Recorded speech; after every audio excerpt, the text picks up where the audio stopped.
from all perspective. No, don't apologize. Please. Sorry, I would say this and I'll say this. Please learn this. Apologizing before you are speaking is a sign of weakness. Don't apologize when you want to speak. Speak. That's all. If you apologize before you talk, you are already sorry for what you're about to say. You'll not be taken seriously. Yet. I'm just telling you in terms of life, yes, but I'll take you seriously today. Yeah. So as for me, the reason why I want to switch to photography, it's not because I want to switch. I'm someone that loves to learn. I love to even if this thing is not important, I'm not going to make use of this period. I always like to keep myself prepared for future content. Like for example now, drone. I've been seeing drone for a while. One day I'll be like, let me learn how to fly a drone. And then I reached out to my sister, like, do you think I can learn this drone stuff, semi-free? Yeah, she said I should do my deep research, and I did my deep research from someone, and I got a guy that taught me how to fly. That period, I didn't even need that, but I believe in gaining knowledge always. Even if so that anywhere I find myself, like I'll just have an opportunity to be in a room where you just need a videographer, and I'm just the only person in that room now. So for me, if I'm not still prepared like that, I think I'll just miss the opportunities, because that's what happens to everyone in life. Okay. You just keep yourself prepared ahead. Okay. So do you guys know that I'm always asked if my production has a photographer? Do you get? And we've been building a photography aspect for quite a while, but we've not still published it up until now. Because one thing about me is that when I publish that we have a photography team, is that I will put a page out as is meant for photography. We've done a lot of photography projects, but we've never posted anyone. And the work's so elite. Now, here is where I'm heading to. Wanting to own a production is different from wanting to switch to videography. I think we are mixing it up. Wanting to own a production is you understanding that at the end of the day, you want to be able to have a house for media so big that it can handle a lot of things. Like you have equipment, you have photographers, you have cinematographers, you have everything. It goes beyond videography. But what I was mostly talking about was you switching from photography to videography. And I will tell you the truth. The main reason a lot of people want to switch from photography to videography is because of what we call Oju Kokoro. Because photographers find it harder to scale in photography. They think it is easy to scale in videography. Let me tell you, if you see some photographers invoice in events, you will understand that videographers are not collecting any money. But because, you don't know. See him here, ask him, he knows them. If you see some people's invoice, because, okay, you think, because you see, God forgive me, but the photos that were snapped for Davido's white wedding in Atlanta, they were quite ugly to me. But do you know how much they were charged? A lot of money in dollars. Because it's one picture doesn't mean that they were not charged properly. But here is the thing now. That's what I asked you. Now that I'm doing videography, now that I'm doing videography, I believe you now have the money that you're looking for. One thing is that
You are growing. See, Rema has done a great thing trying to be one of the big four.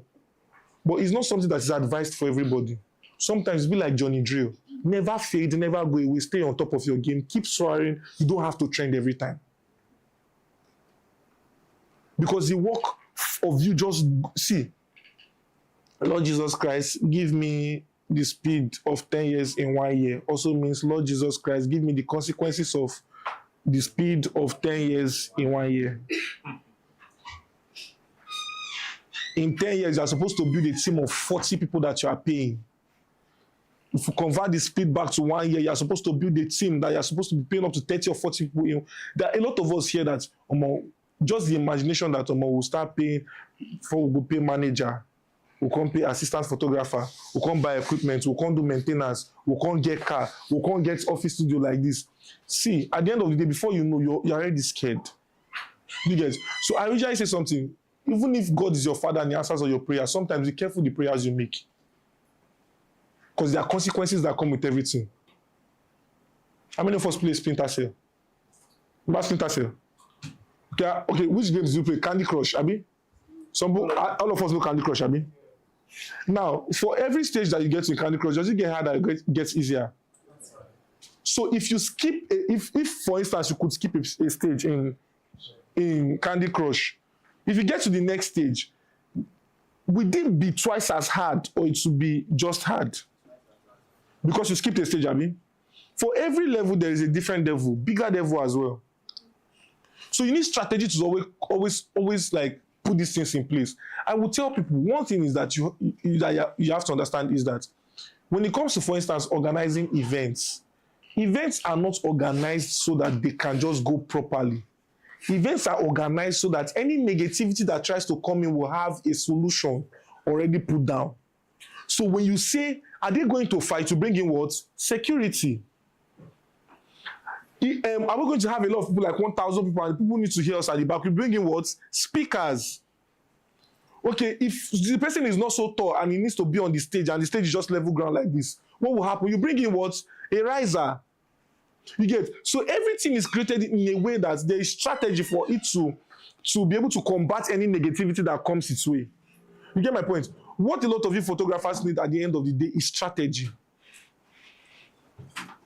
A lot of you want to scale, yet you want to be the one doing all your shoots. How? You know why I like this media? Everybody wants to have the whole clients until they actually have the whole clients. So by the time Vicky James calls you here, and the next thing, Davido calls you here, Wiz calls you here, this person calls you here, what will happen? What will happen? Confusion, right? Now, let me tell you guys something else about scaling that you don't understand. Let's assume right now that you step into a pharmacy, right? And you want to get drugs. And then when you ask the receptionist, or should I say cashier, or whatever the person is, or the pharmacist, whatever the person is. Now you ask the person, oh, I want to get paracetamol. The person says, oh, okay, no problem. Give me a second. Let me call my madam to ask for the price. And then she calls. You know, you are still chill. It's the first call she's making, right? And then you ask again, oh, give me a second. You now say, okay, please just add Danacid to it. And she says, okay, just give me a second. Let me just call again. You now call, please come in. And then you're just like, okay, no problem. Thank you very much. I'm grateful. As I'm walking outside, I just like, oh, I'm thirsty. Just give me water. And they're like, okay, just give me a second. Let me do. Before you know, what will happen? That's how it is every time you build your craft so much around you that people don't find value in your own staffs coming to their shoots. And there's no way you can scale up from there. Everybody, it is easy to always say impart until it is time to impart.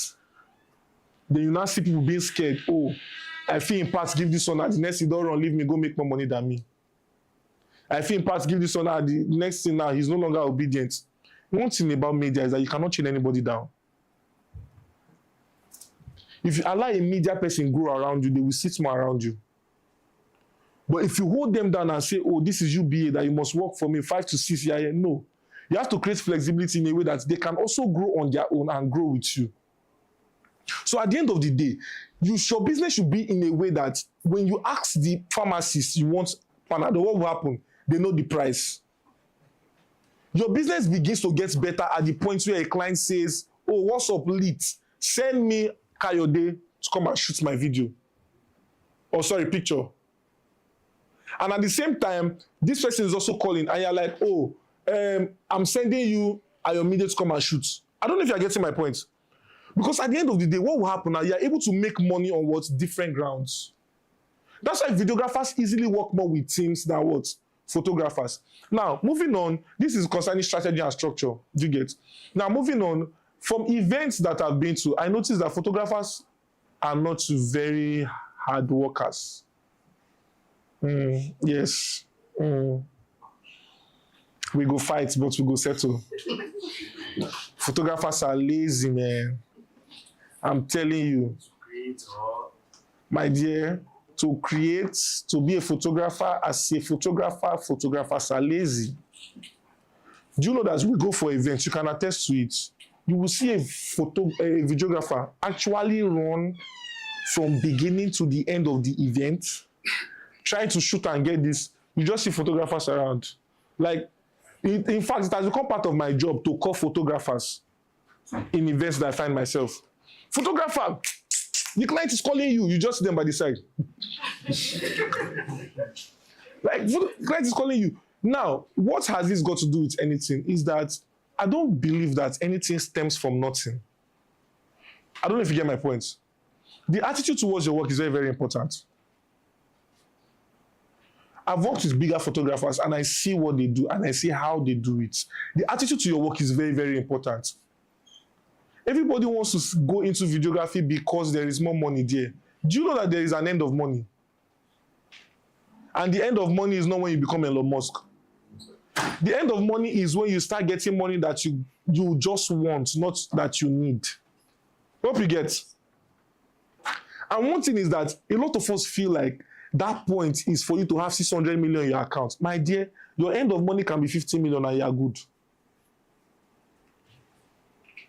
By 50 million, I mean that's like a spending account. So in your savings, you can have like, okay, maybe 100 million, and then you have like your house, you have like your car. That a lot of us in this life, using myself as an example, I want to be rich, good, rich, but I don't want to be rich to a fault. You know, the kind of rich is where if I don't keep getting, my life look like I'm not. The essence of the money I'm getting is for the people that I'm spending it on. It's not for the fact that it's in my account. Let me be able to afford food for my kids and my children and my wife any day at any time, plus my family. That's the essence of my money. You see the one when I go get, if $1 million drop, Forbes go carry and my heart go shift. I don't have strength. Let me just be comfortable in my life. You get? Now, why am I talking about this? Because there is an end of money, and that end of money is there is a particular point where you do something so much so that with money being the end goal, you keep on getting money, and you keep on getting burnt out. And because you don't have passion to drive that thing that you are doing, it becomes frustrating. That is why you don't monetize anything that you truly have passion for. Oh, if I ask some of you here now, you will tell me that when you turn, at least when you don't work towards 55 or 60, what will happen? That you want to go to one lake house, you know, just stay there. Nobody will be able to reach you. You just have like a ranch with like, that's actually what you want in your life. All of these things are just doing them based on the fact that life needs you to do it. So you will not monetize that one. You are not doing that because you want to have that ranch and sell cattle to anybody. It's just for the fun of it. So by the time you are switching to videography, be careful. Is your passion strong enough to carry you through it when money is now there? It's a question. Is it strong enough? Oh, my dear, I tell you the truth. You can get crazy bookings. You can be getting bookings of like in a week. In 3 days, 10 million is in your account. You can be able to afford anything you want, but the passion to do those work, is it there?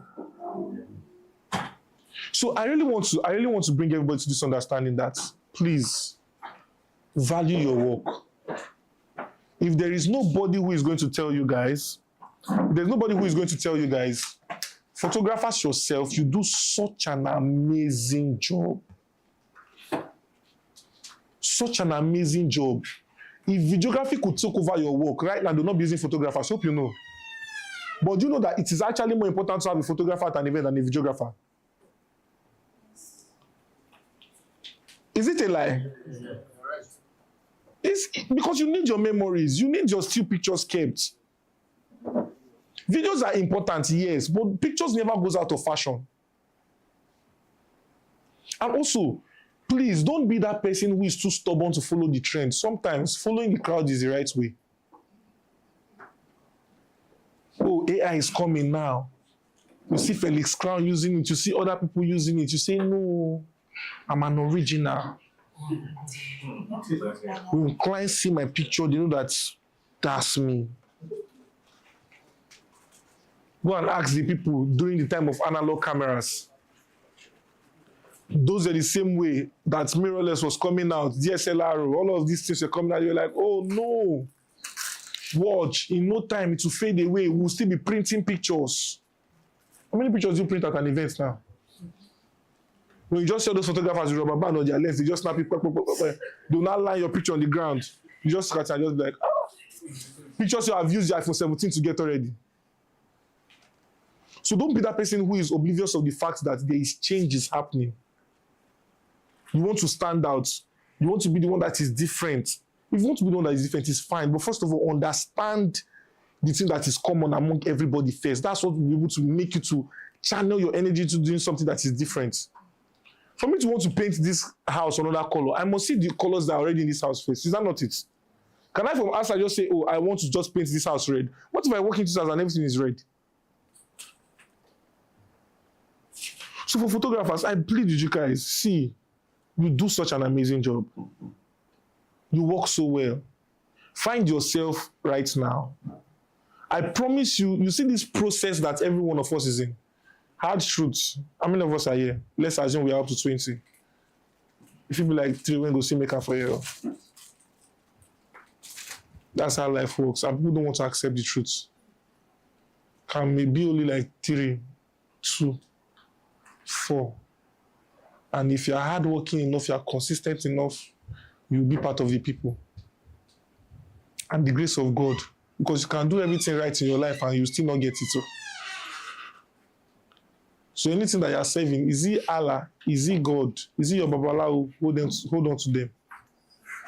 Because you can do everything right and you will still. So you see that quoting they say, because it's working for you right now does not mean you should spit on those who is not working for you. It's a very, very true statement.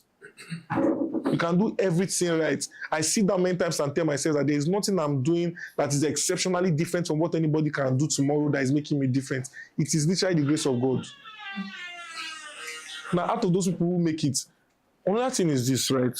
I know you have come for this class, and then possibly you go for another class, and it is always important to gain knowledge in this skill. But please, there's something called conviction. Conviction is the fact that you have already told yourself a particular place or a particular way that you are going to go to get to where you want to get to. Please, it is not everybody you ask for advice. The advice of anybody is from their personal experience. And that personal experience can change the trajectory of your own conviction. So you come here, you learn about photography, learn about videography, cool. You go somewhere else, you learn and all of that stuff, cool. But the urge to always want to ask, how did you get here? What did you do to get here? Do you think I should continue? I usually tell people sometimes, if I told you, oh, what's up, my bro, change to videography, and I quit next week, are you sure you'll be okay? There are a lot of people who, when they gave up, a line of thousands of people gave up with them. Hope you know. But was it the person's fault that they gave up? Because of what? You are banking and holding on to somebody who is literally fighting for their own lives. Some of our lives are more perfect than the people we look up to. I feel they're your front like this, maybe say, police, they my gates, they wait for me. So I never deliver one client's job. But yeah, he says, Theesiaga, his life must be so perfect. No. Your life may be more perfect. Oh, it's big H, it's best pictures and all that stuff. You don't know how many people have court case. So at the end of the day, your own journey, walk in your own journey with peace of mind, consistency. Hold your shoulders high, like very high. Be very, very slow to want to change your lane. Be very, very slow to want to change your lane. You can do the right things in the wrong places. Can you sell handkerchief in Russia?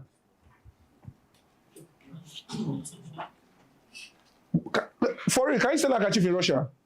So if, for instance, you sell handkerchief in Russia, is it because of the handkerchief that you're not making sales? It is where you find yourself. So if you're into photography, truly, right, this place is not just for you to come, do practical lessons on how to snap pictures and all that stuff.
Who was the fastest?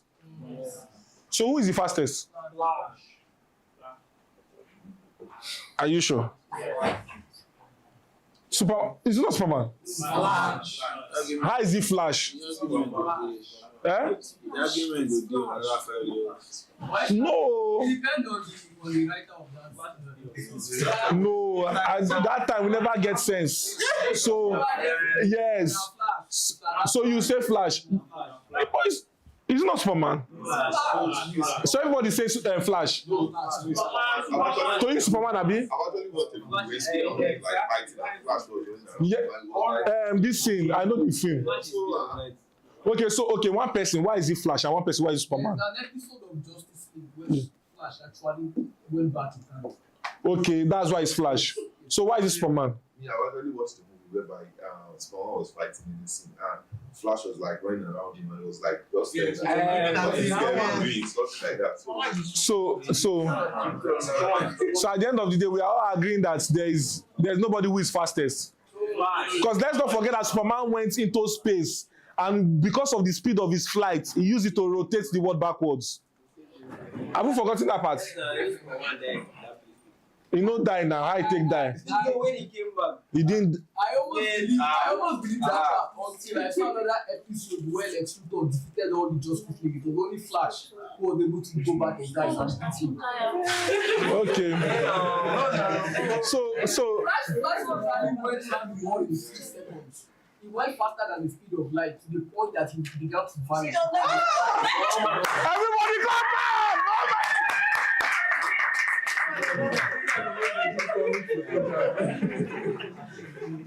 Was that fun? But eventually, without arguments, the fastest person is Flash. Because we have now grown. And somebody who is given a outright potential to be something would always do it better than somebody who is trying to do too many things at the same time. Superman had the power of flight, had the power of speed, had lasers in his eyes, had the power of strength, and all of that stuff. He was a lot. That's why he could become the leader. Because he was a lot. So it was as if he knew, So it was as if he knew a little of almost everything. So it made him what? A good leader. But when it came to, please just mute it. So when it came to speed, Flash was the person for what? Speed. Even the point where Superman was looking at Flash when Flash was running past, Flash was not at his full what? Potential. But when he's at his full potential, Superman cannot catch up. Do you get? But why am I talking about this? Because at the end of the day, what makes you a leader is what this guy said. I want to learn. So you keep learning. You learn a little bit about videography, you learn a little bit about photography and all of that stuff. That's because you want to own something like a production. Do you get? But greed must not be part of your agenda, meaning that you have to be able to delegate it to people who are known for that potential. Meaning that for somebody like you who is heading a whole production, at the end of the day, when you have multiple jobs on the line, give photographers, have a team that you can pay to do the job. Do you know that sometimes your editor edits more than you? Do you know why? Because that is his potential. That is his what? Purpose. You are good. But imagine, before I give you one picture to edit, they've come to tell you that light has finished. While you are doing that one, they've come to tell you that the client is called that he needs the picture now. While you are doing that, one thing that is doing to you that it is affecting your thought process. And it is your thought process that controls your creativity. Are you getting my point? But guess what? All the editor just wants to do is what? Edit that picture and get his what? Money. So once you are able to feed and let the money go around, you will have greater jobs than doing everything by yourself. Sometimes procrastination is caused by burnout. Where you feel like you do the job. And one thing about burnout is that you never know it is burnout. So you are just doing the job consistently. You just feel like you can handle it, or it gets to one point where you just cannot even handle it again and you just fall sick. Now, the money you made during that particular time, you now use it to treat yourself. So build strategies, build structures. And don't put yourself in a position where you are building a team and you are scared to let them go. If you must teach with your whole heart. You know why some of you are so scared to teach? It's because you are just like a well. Do you get? And that kind of well that you are not consistently allowing water flow back into you. Like a still well. Like there's just water. You get the point? You have learned. So the water is the knowledge. You have learned to one point. So if they keep fetching out of you, the water keeps doing what's going down. As they keep fetching, you are not as a person going back to go and relearn. Relearn is not every time attending master classes and all of that stuff. It is you doing research. It is you reading books. And we now come to the part where a lot of you don't care about your personal lives, thinking that if you focus on work, you will just be good.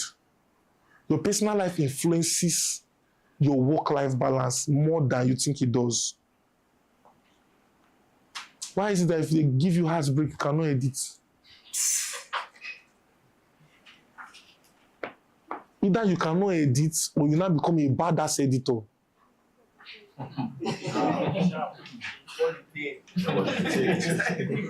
That's my question. Why do you think so?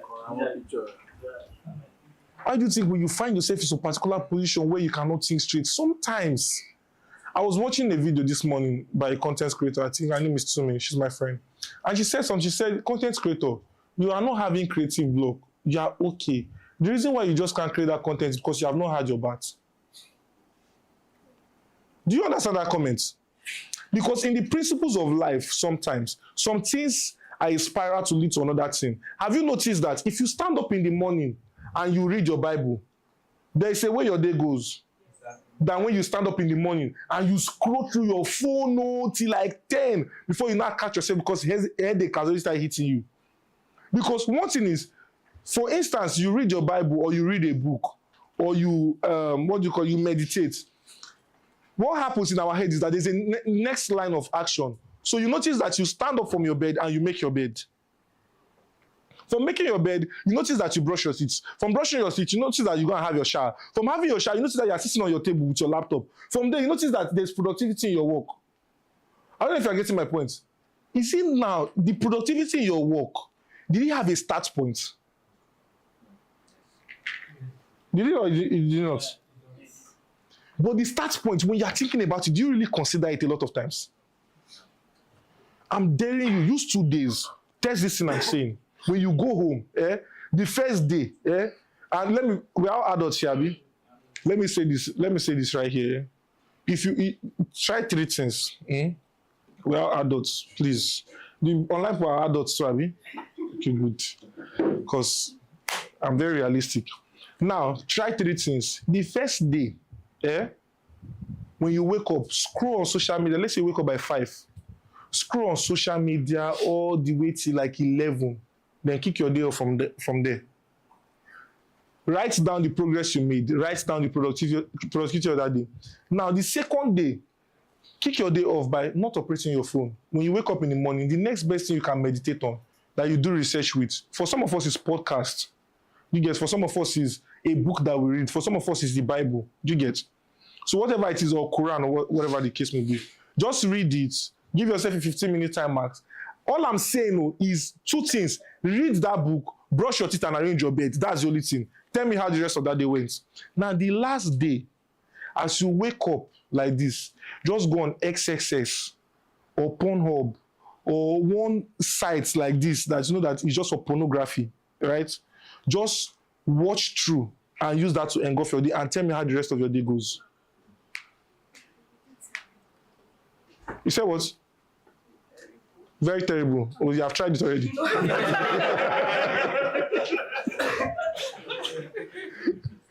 It's okay. That's why I asked everybody an adult here. Do you get? Now, do you know why I use that example? I'm a realist. Do you get? A lot of times people don't talk about things because they feel like talk is life. Do you get?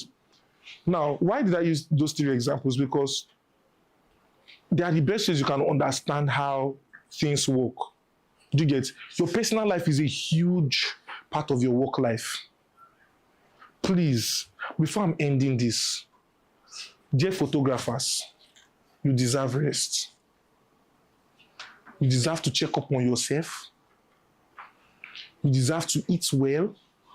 You deserve a good and a loving relationship. Your girlfriend deserves time, and you need to give her that time. Do you get? Or your wife and kids, they deserve time too. And you need to give them that time. Because sometimes we chase the things that we think we are working on so much so that we lose the things that are actually valuable in our lives. If I gave anybody here $15 million and asked them not to spend it on their wife, girlfriend, family, tell me, will you collect the money? You must spend that money, but never may it touch. Now tell me, why didn't you collect the money?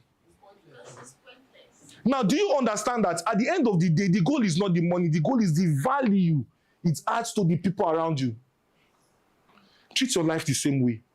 You have something that is bigger than $15 million. That is the breath that you have that you're not paying for with oxygen. All those money and stuff in the hospital. When you walk to some point, stand up. Last 2 years, crossover nights, client was at crossover night. That was the first time in my life. My father is a pastor. The first time in my life that I did not go for crossover service, I was editing. The client was, we attend the same church, was in crossover night asking me, Theesiaga, how far? How is the video going? After everything, they did not say post it on the first day. Here is what I'm telling you. Sometimes the client is going to be all right. You have to prioritize yourself. But before you prioritize yourself, make sure that systems and structures that have made sure that everything is going right. Because if you don't, when you are prioritizing yourself over the client, is a form of procrastination too. Hope you know. Yeah. And it's a kind of greedy procrastination. Mostly when there's no structure backing it up. You get my point? So you just say some people just like, more. Just chop. Just see the client's text. I'll reply later. Put that for pocket. Clients go just call, 15 minutes call, No, can't go ChatGPT. Compose a very, very emotional message stating that you are sorry to your photography clients. ChatGPT too. Yeah, clients. Do you get the point? No, that's not it. But sometimes, do you get? But you guys understand, say many times, right? You have to I will tell you the truth. Nobody cares about you. Nah, nobody. I tell you the truth. They care about what you can give them or what you represent to them. Now, that being said, if you now find people who care about you when they have nothing to gain from it, give me a hand. I better stand up. You see the hand like this, you will carry hand like this, you will hold them tight. Because at the end of the day, when those people, you see this useless statement that if he go, another one will come, is the most useless statement that people will tell you. There are some people you cannot replace in your life. There are some clients you cannot replace in your life. If they say, give me my job, give them. Because their currency is not money. Do you get my point? Please sit down. So hold them tight. So with that knowledge now of understanding that, okay, these are the people that love me and care about me, those people will never always stress you. I'm telling you the truth. Now, there are other clients now that their own is just, I want my job. And they can be very inconsiderate. And these clients are not far from you. They can even be your friends. How many of us have gone for a job as you just finished snapping? They say, please don't I get my job now. Can you send to me tonight? You have not gotten home. You have not sorted card. You have not dropped bag. You have not even checked whether the clip is complete. You have not checked if you have to change it from MTS to MDT. You have not checked anything. You have not even checked if your Adobe Premiere Pro or your this thing will open or the subscription is still live. You have not checked anything. Some of us will just wake up in the morning. We have not checked that our leg is working. We have carried laptop. Yeah. So at the end of the day, when you see yourself in that position, you have to prioritize yourself. Make sure you check, okay, this client is going to be okay. I need this. See, let me tell you, every time you feel like you have given people grace, how will I put it? It's not grace. You are being nice to people. You get the client will now tell you, please, your name, sir. Tayo, please. Tayo. This video, I need it tomorrow. Like, but you understand, the policy says, this policy you have sent it to, they have read it to, they signed it. I'm like, Tayo, please, just give me the video tomorrow. You get? And you know that you had one more video from me just so that you get, that other video is not in your agreement too. And I'm like, you know this in 72 hours delivery. Tomorrow is less than 24 hours. How am I going to do this? You just be like, say, okay, no problem, I'll do it. That thing that you have done is not niceness. So you have shot yourself in the leg. Next time, they will do it. Next time, they will tell their friend that they should beg you that you will do it. If you're a business owner, you have no reason to be picking call after 11 or 10. Let the clients wait till the next morning. You have no reason to be picking call by that time. If you are editing at that time, shut your phone off. Who wants to call? They can wait till a lot of us treat our business as if, you call me by that time. You have no reason to. All this thing about, let your kindness be fixed into your systems and structure. In the sense that if you are going to give the woman another video, do it in a way that you put it in the invoice that, this one was charged, instead of 100%, so charged 25%. People will always value what they paid for. So you get the point. So at the end of the day, when you are doing all of these things, here are the things you will notice. You will see your structure being built. You will notice that there is respect. You will notice that your strategy is becoming stronger. Because a lot of you, the reason why you have jobs that have not delivered up until now and your structure is scattered is not because of the fact that you are a bad person. It's because of the fact that you don't know how to say no. Your friends snap me. They know they invite you to come any events when you no carry camera. Sometimes wear your shirts, wear your native, look fly like this guy. Enter the events, no camera, let them snap you. Every time, this one snap me. My bro, now I do this one, okay, no problem. Do this one, okay, no problem. Before you know, when you have a pile up of jobs that you're supposed to do, because as a photographer, you're supposed to have like a priority list. Priority list is, in business, you must have priority clients too. Clients that you deliver their job really, really fast. The turnaround time is like really, really fast. And in most cases, they're mostly celebrities. You get? You must have that in time. You get? So that way it will help you to make space for delay. So that's why when you want to give a client a job and say that, okay, you are delivering next 2 weeks, it's not that you will start this job today and finish next 2 weeks. It's because the client must understand that Clients will respect you more when they understand that there are options to you. Hope you know. That a client is not reaching out to you and you know on the post job, you know saying that you shoot yourself for leg. The normal way people are, and you don't know that your ex, that will text you anytime they see that you're happy. Because they want to know what is making you happy. I'm not there. That's how clients are too. When you bad, it's bad. Please, are they ready? Please tell them that in 10 minutes they should come down. Okay. Now, guys, because they're going to come down, I think we're supposed to have a panel session and all that stuff. Now, actually, they are not very, very ready. Now, dear photographers, please, and I'm begging again, please, go back and learn your work properly. This practical session that wants to be taken right now, please pay close attention to it. The onliners, I know it is like a bit difficult for them to like really catch up on everything because they are not here. Because can easily be distracted online. Please pay close attention. Every one of you, it is not going to be easy, but it is going to be worth it. And the secret key you are looking for that is not so secret is consistency. If you are foolish for 1 year, you will blow for it. In fact, popularity is so easy, and I hope you know. What does DJ Chicken add to your life?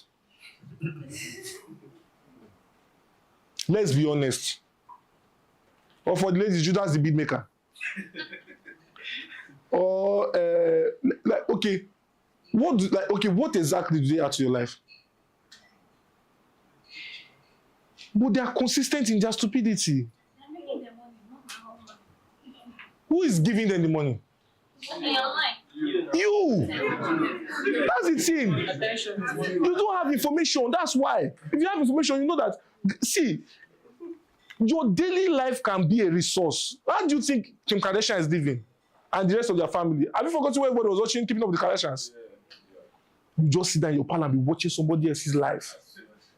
Every night you're on Carter if it's live stream. Am I saying you should stop it? No, but understand something that they've turned what they have into what? Currency. All this photography that you are doing, that you're just calling picture, is called a product. Hope you know. It's an online product. Have you forgotten the time that NFTs were raining? Was NFT video? Was it not a frame? I saw recently that the NFT Logan Paul bought for $635,000 is now $155. And NFT is just a picture. Somebody else can still go and draw the same thing and keep it. It's just that they know how to license it in that particular platform that they use it for. So my guys, go back, learn your work properly, learn it in depth, learn it so well that when they see your job, it stands out.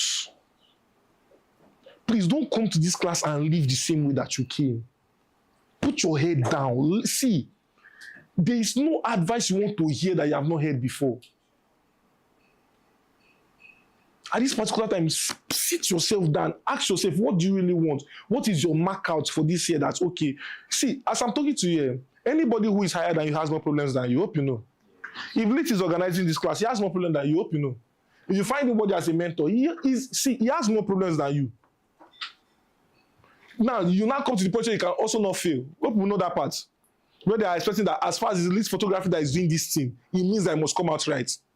And don't forget, because of the fact that you're not bridging structure, you now have to delegate. And if you go delegate and give one editor when they sleep where they edit the video, the picture. You get? So at the end of the day, as life is getting, as we are growing in whatever forms that we are growing, things are also getting tougher. Things are also getting tougher. Things are also getting tougher. So on your own end, you also must be getting tougher. All of you that used to do mental health, I can't have somebody talk to me like this. I'm a bro. If you have Range Rover, you have Benz, you have anything that you have is in your pockets. Once you enter videography or photography, you are a newborn. Mostly when you don't have the publicity that you need. Bend your head down. Be loyal. Relationships are more important than all these business transactions. Hope you know. Your relationship with somebody lives beyond you. See, I've told myself something here. It's an open secret. By the grace of God, I will build my brand to a position where you don't come in for my skill again. Hope you know. You just come in because you just want a Theesiaga logo on your video. I don't have to see. You will not even see me. But right now, every client I shoot wants their videos on my page. It's a currency. I can monetize it up, you know. My this I cannot put, this is the amount for video. If you want it posted on my main page, 250K, and people will pay. Upscale here also means upscale here. Some of us cannot handle an amount of money. With Big H now tell you that in his rate card, the smallest amount he charges is like 6 or 7 million. Now you go like, it's like, you have to first of all see it before you're able to what? Have it. I mean, not be so. As you see this office now, is it not fine? Don't you want something like this? Well, first you have to see it. You get the point? So at the end of the day, please, every one of us here, let's take ourselves very seriously. Let's take ourselves really, really seriously. And this is as much as I can say. I am very, very pleased to have stood before you guys to talk to every one of you here. I am truly grateful. I'm truly honored. Thank you so much for the attention. I only pray from the depth of my heart that every fruit that you guys have come here to find, you would actually, how do you speak the English? Go reap the fruit of your labor. And at the end of the day, you will not have a cause to regret your actions.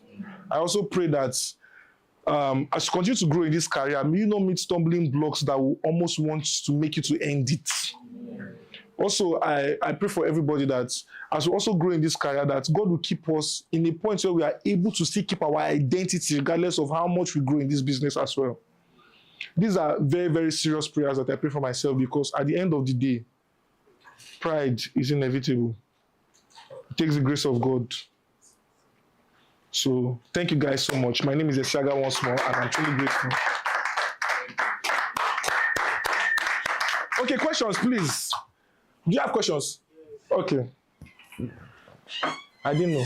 Okay, please go ahead. Good afternoon. Good afternoon. There is this, actually, I follow you on Instagram. And there is this. Thank you so much. I know, like celebrities, I don't find them at home. But I've known them for like years. They hardly allow people to but all of a sudden, I've seen that you've been the one. You started creating videos for them, not even for them, for their brand also. Create video for them. Apart from your work that speak volume, was there any other thing to have that effect within those circle of friends? Okay, that's a very, very good question. One thing I'll tell everybody is this: there is nothing that beats value. You see, sometimes the things you are supposed to be attracting, you're actually chasing them. You know that it is a different ball game for you to snap a picture with me and for me to find you to snap a picture with you. You understand? Oh, welcome, sir. So they have questions. Is that okay? Okay. Yes, I'm answering their questions now. So, at the end of the day, right, one thing that I did, first of all, I would say purely the grace of God, that's one thing. Number two, right, I will tell you easily, relationships. Relationships work like magic. And then you might not ask me, well, how do we now bridge the boundaries and all of that stuff? It's because when your work is valuable and they see the amount of efforts that goes into it, they will understand that they also want to keep that same quality and pay what they need to pay to get that same quality. You get? Also, you have to have like your relationship for you will also be the spokesperson for you. See, sometimes it's the gate man that actually mentioned the name in the meeting. Hope you know. When you walk into the setting, I was going to say it. Do you know that I've noticed that photographers don't have respect for each other? Am I wrong? No. See, I've hardly. Okay, I think only once. I've hardly fought with any videographer. Only once. And the guy was being too much. Like, you have to know when to stop. It's just like right now that I stopped and I was about to. You have to actually know when to stop, because no matter how sweet what I'm saying is, it gets to the time where people become bored. Is that not true? But when you are shooting and you are shooting and you are shooting and you don't care about other people, that's greediness. But that's just one person. And it wasn't like, oh, we went fiscal or anything that much. It's just like, I had to call him out on his action. I'd be like, okay, bro, you have to actually chill. But like, I've been shooting before, and the photographer literally comes and carries the client like this. Like, you know when you set your camera, it's not like you are playing. Your camera is set. The photographer entered the shot, carry the clients like this. Not when you first twinkle, twinkle, little star, like you first wonder, like, wait, you see that? You first like, wait him bring. They not pay me for the job. Photographers do that a lot to themselves. Photographers, like I've seen, we do weddings now. I've seen photographers fight with each other. But here is one thing, you have to understand what they call respect to the game. Respect to the game is that if I see Wizkid walking here with his photographer, I'll greet his photographer first before Wizkid. Hope you know. If my battery die, who will help me? No cap. Do you get? So create a relationship with the person in your own department first. Because you have nothing to talk about with Wiz. Wiz will go and talk to David. Or Brother or somebody. But who you have relationship with is the person that is in your own department. You get? So for those people, first things first, read the room. Respect people. Relationships are very, very important. For me, a lot of people who follow me understand that somebody that I hold so dearly to my heart is like Tomike. You get? Why?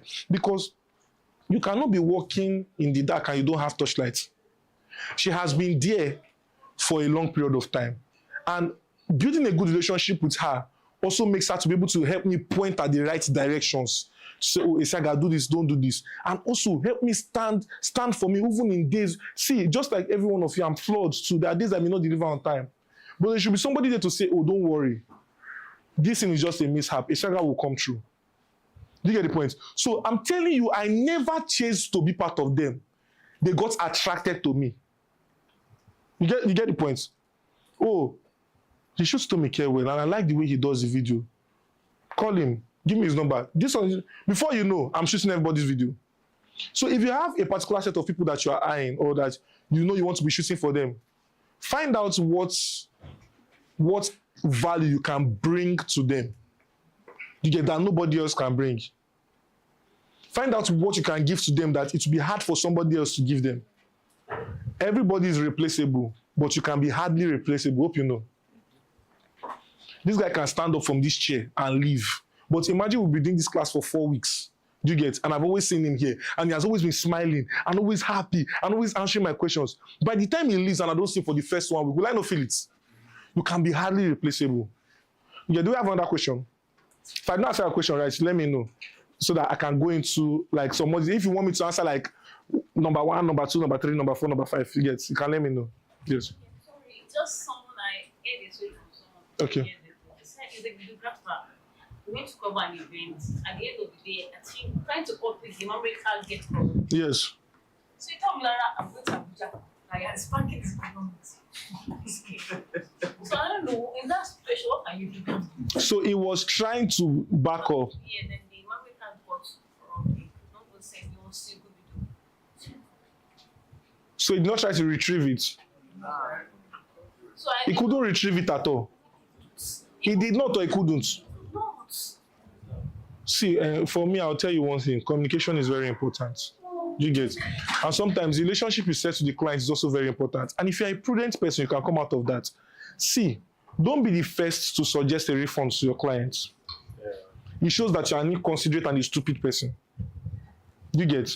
But also have the refund there in case it's up. You get?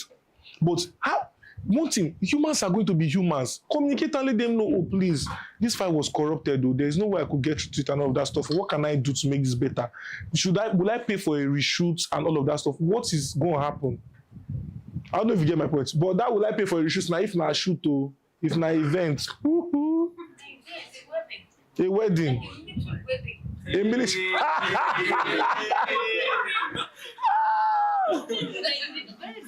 He might have done the right thing, no? He ran. You just let I'm going to Abuja by road, not by flight.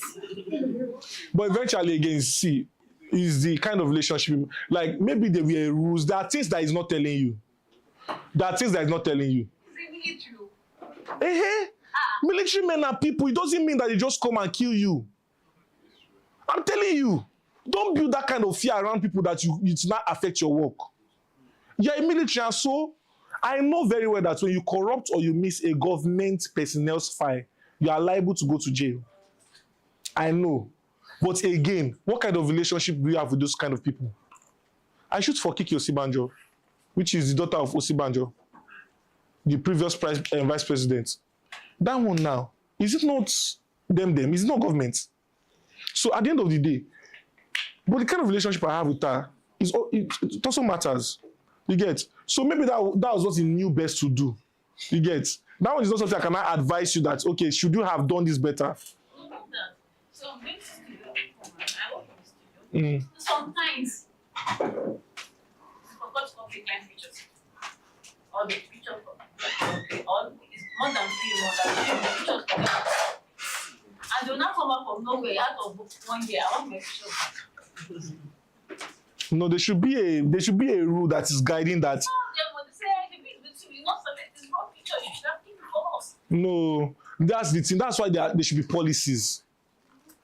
A client messaged me and told me, "Oh, Theesiaga, we don't think we want to work with you anymore. We have found another wedding videographer that we want to work with." I was like, "Oh, man, what's the issue? Is everything fine?" She was like, "Oh, there is no problem. That is just the clients that is think that they want somebody else." I'm like, "Okay, no problem." Okay, no problem now. Yeah, I'll use the person now. It's not like, oh, can somebody else pay for your service and then use the money that they paid you to refund us? So I just said, oh, ma, please check with the invoice I sent to you. On the invoice is boldly written, make a 70% down payment, which is non-refundable because the date has been booked. So they had 2 options, use me or don't use me. And if they don't use me, the money goes to my account. You go pay me, but the money in my account, and I go chop am. What did they do? They used me. So policies will protect you from a lot of things. So many of you are here, you don't even have lawyers. You're not registered to CAC. You don't have anything, tax identification number, you don't have anything. You hope you know the day EFCC will come, they will treat you like a criminal too. Yes, now you have to have all these things. In case anybody wants to try you, you're supposed to have a policy. There's supposed to be a contract now. Talking somebody like Snappcode has a contract where it states that you must feed all of this thing. So you are liable to enter court if you no feed in thing. You must have contracts that say that, okay, your contract must also state that if under the conditions given, you are not able to shoot appropriately, then it is not on you, the final result of what they will get for their wedding. You don't understand it. I tell you, say, come shoot by 9 a.m. in the morning, right? Now, you come by 8 a.m., you sit down. Midday, I go do makeup, do hair, do everything. I finish by 1 a.m. Finish by 1 a.m. Time that I was supposed to use and snap, they come the rush us go church. Not your fault. But Nigeria, guess what? Who will they blame? That's the things that makes all this. Bench does not collect any inquiry that is not through his email. If you are too high up your mountain, stay there. You know what the email does to somebody? It lowers your ego and puts you to writing. And what the email does is that nobody will type you on your email and say, Lit, hello. And I'll be like, oh, how are you? The person will be like, oh, I am fine. And you? Oh, I am good. Can you tell me why you're texting? No. Email is, hello, we are reaching out to you based on this is da da da da da da da. This is da da da da. What is the budget? Send us a rate card. Da da da. And everybody wants to keep their message on email short. So once they send it, you send back. You send contract, send policy, send invoice, send money, send everything is there. You get? So that way you keep to your own end. They keep to their own end. Last question. Yes. Most of the time when we snap from client, you don't post our pictures on your IG now. Or sometimes you post this. Yeah, why do you post my pictures? Why you select clients? Now, if the client doesn't want you, I have a client who is wedding in December and doesn't want me to post their picture. I've been pre-informed. If I now go their video, if I now go and post it, is that not on me? Good. So the same way, there is no contract stating that you must post their video. If you really want me to post your video as Theesiaga, because you do not help me to grow the following that I have, you will pay for it. Except out of the goodness of my heart that I say I want to post. But if I say I don't want to post, you can't force me. I'll post it on my production page. I'm not coming to your studio again. I'm not coming again. Let me tell you something. Make people need you, not want you. A lot of us here don't like Burna Boy, but do we listen to every song every day? Yes. Is it selling out? Yes. When you create an atmosphere for people to like you, the time where they actually want to do something, they will call the people that they need. Do you get the point? Thank you. Yeah, my son. Are we good? Thank you. One of the questions, so we'll be having a panel session where you throw out all the questions. So the questions that make sense, the ones that do not make sense, you answer them. So we have Theesiaga, Praisethat Photographer, pictures, and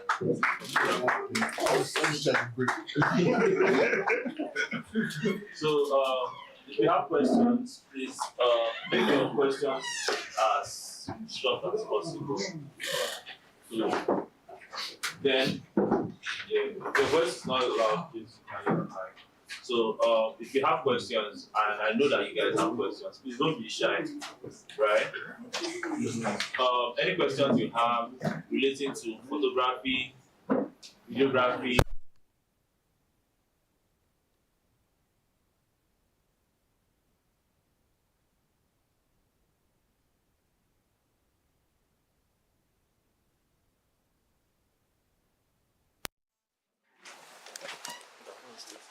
Okay.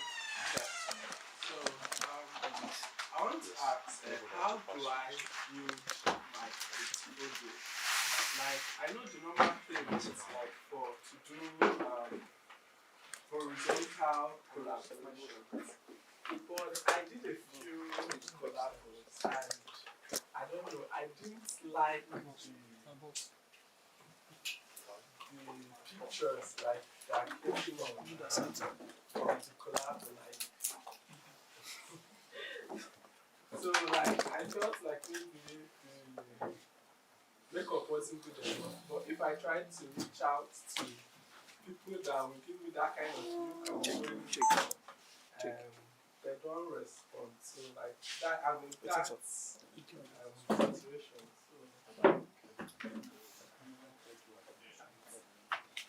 So to be honest, yeah, I always tell people when it comes to portfolio, when it comes to me doing anything called collaboration, which I generally do not do at this point,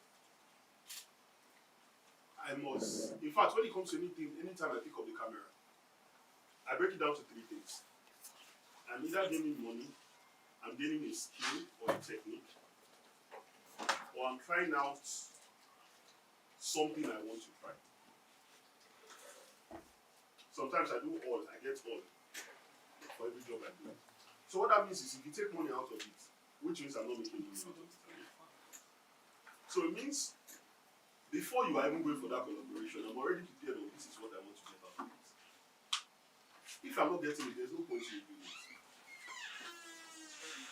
Because I tend to see the way some people do collaborations, and as if I am ever going to do a collaboration, I have to be the biggest benefactor of that collaboration. That's how I see it as. It means a lot is hanging on that thing for me to do it, for me to do a job with you and say, oh, I am not making money out of it.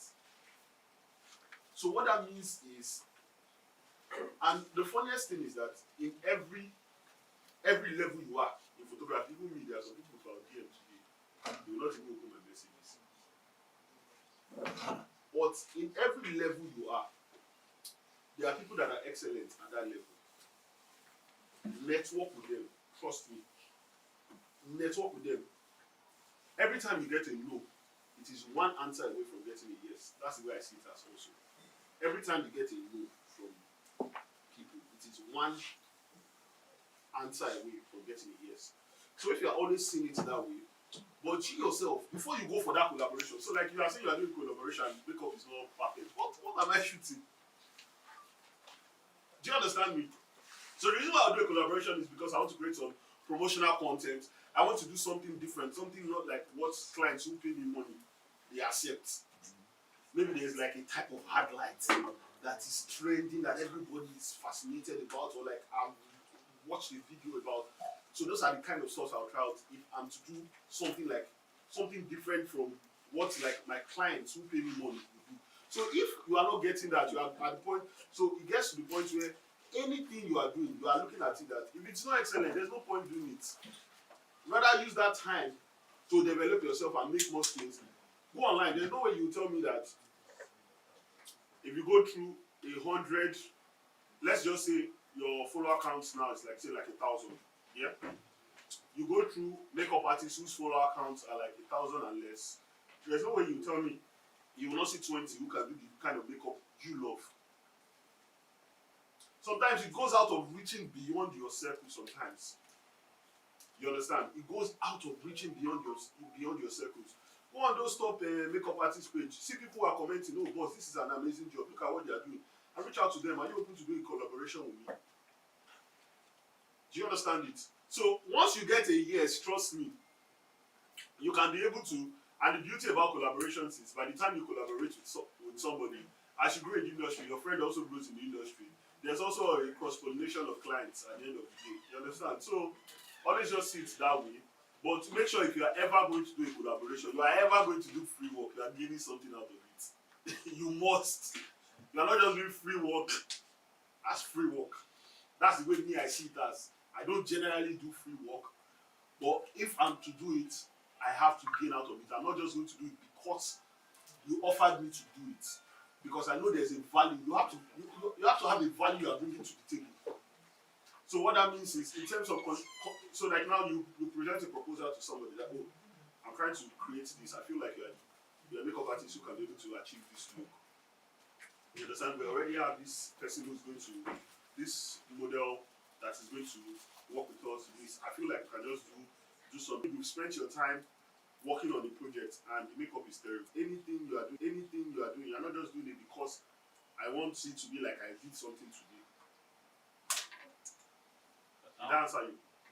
I want to ask a question. When you want to collaborate with people, you just go and meet people and say, oh, I want to collaborate with them, or they are your friends? Okay, that particular instance, they are the one that reached out. Okay. So, I said something here. When you want to do a collaboration, I posted something on my page the other day about collaboration. The comments, it's over 1,000. I'm not responding to one person. My DMs are more than 900 as of today. I don't think I have seen up to 50 people. And when I mean 50, I'm talking about hairstylists, models that I can say, okay, yes, I'll pick to work with. If you want to do a collaboration, it's not about shooting. You can shoot 1 million people and not post anything. Do you get me? Not every work is meant to post. We have shoots that we don't post. All of us say we have shoots that nobody will ever see the daylight. It's not that it's bad, but it's not what we want for our brand. Do you get me? You have to study your collaboration to what you want. I hardly do bridal collaboration. This is the first day I said, let me do bridal. I don't do bridal collaborations. Because for me, I say something, I don't get my wedding jobs from bridal collaborations.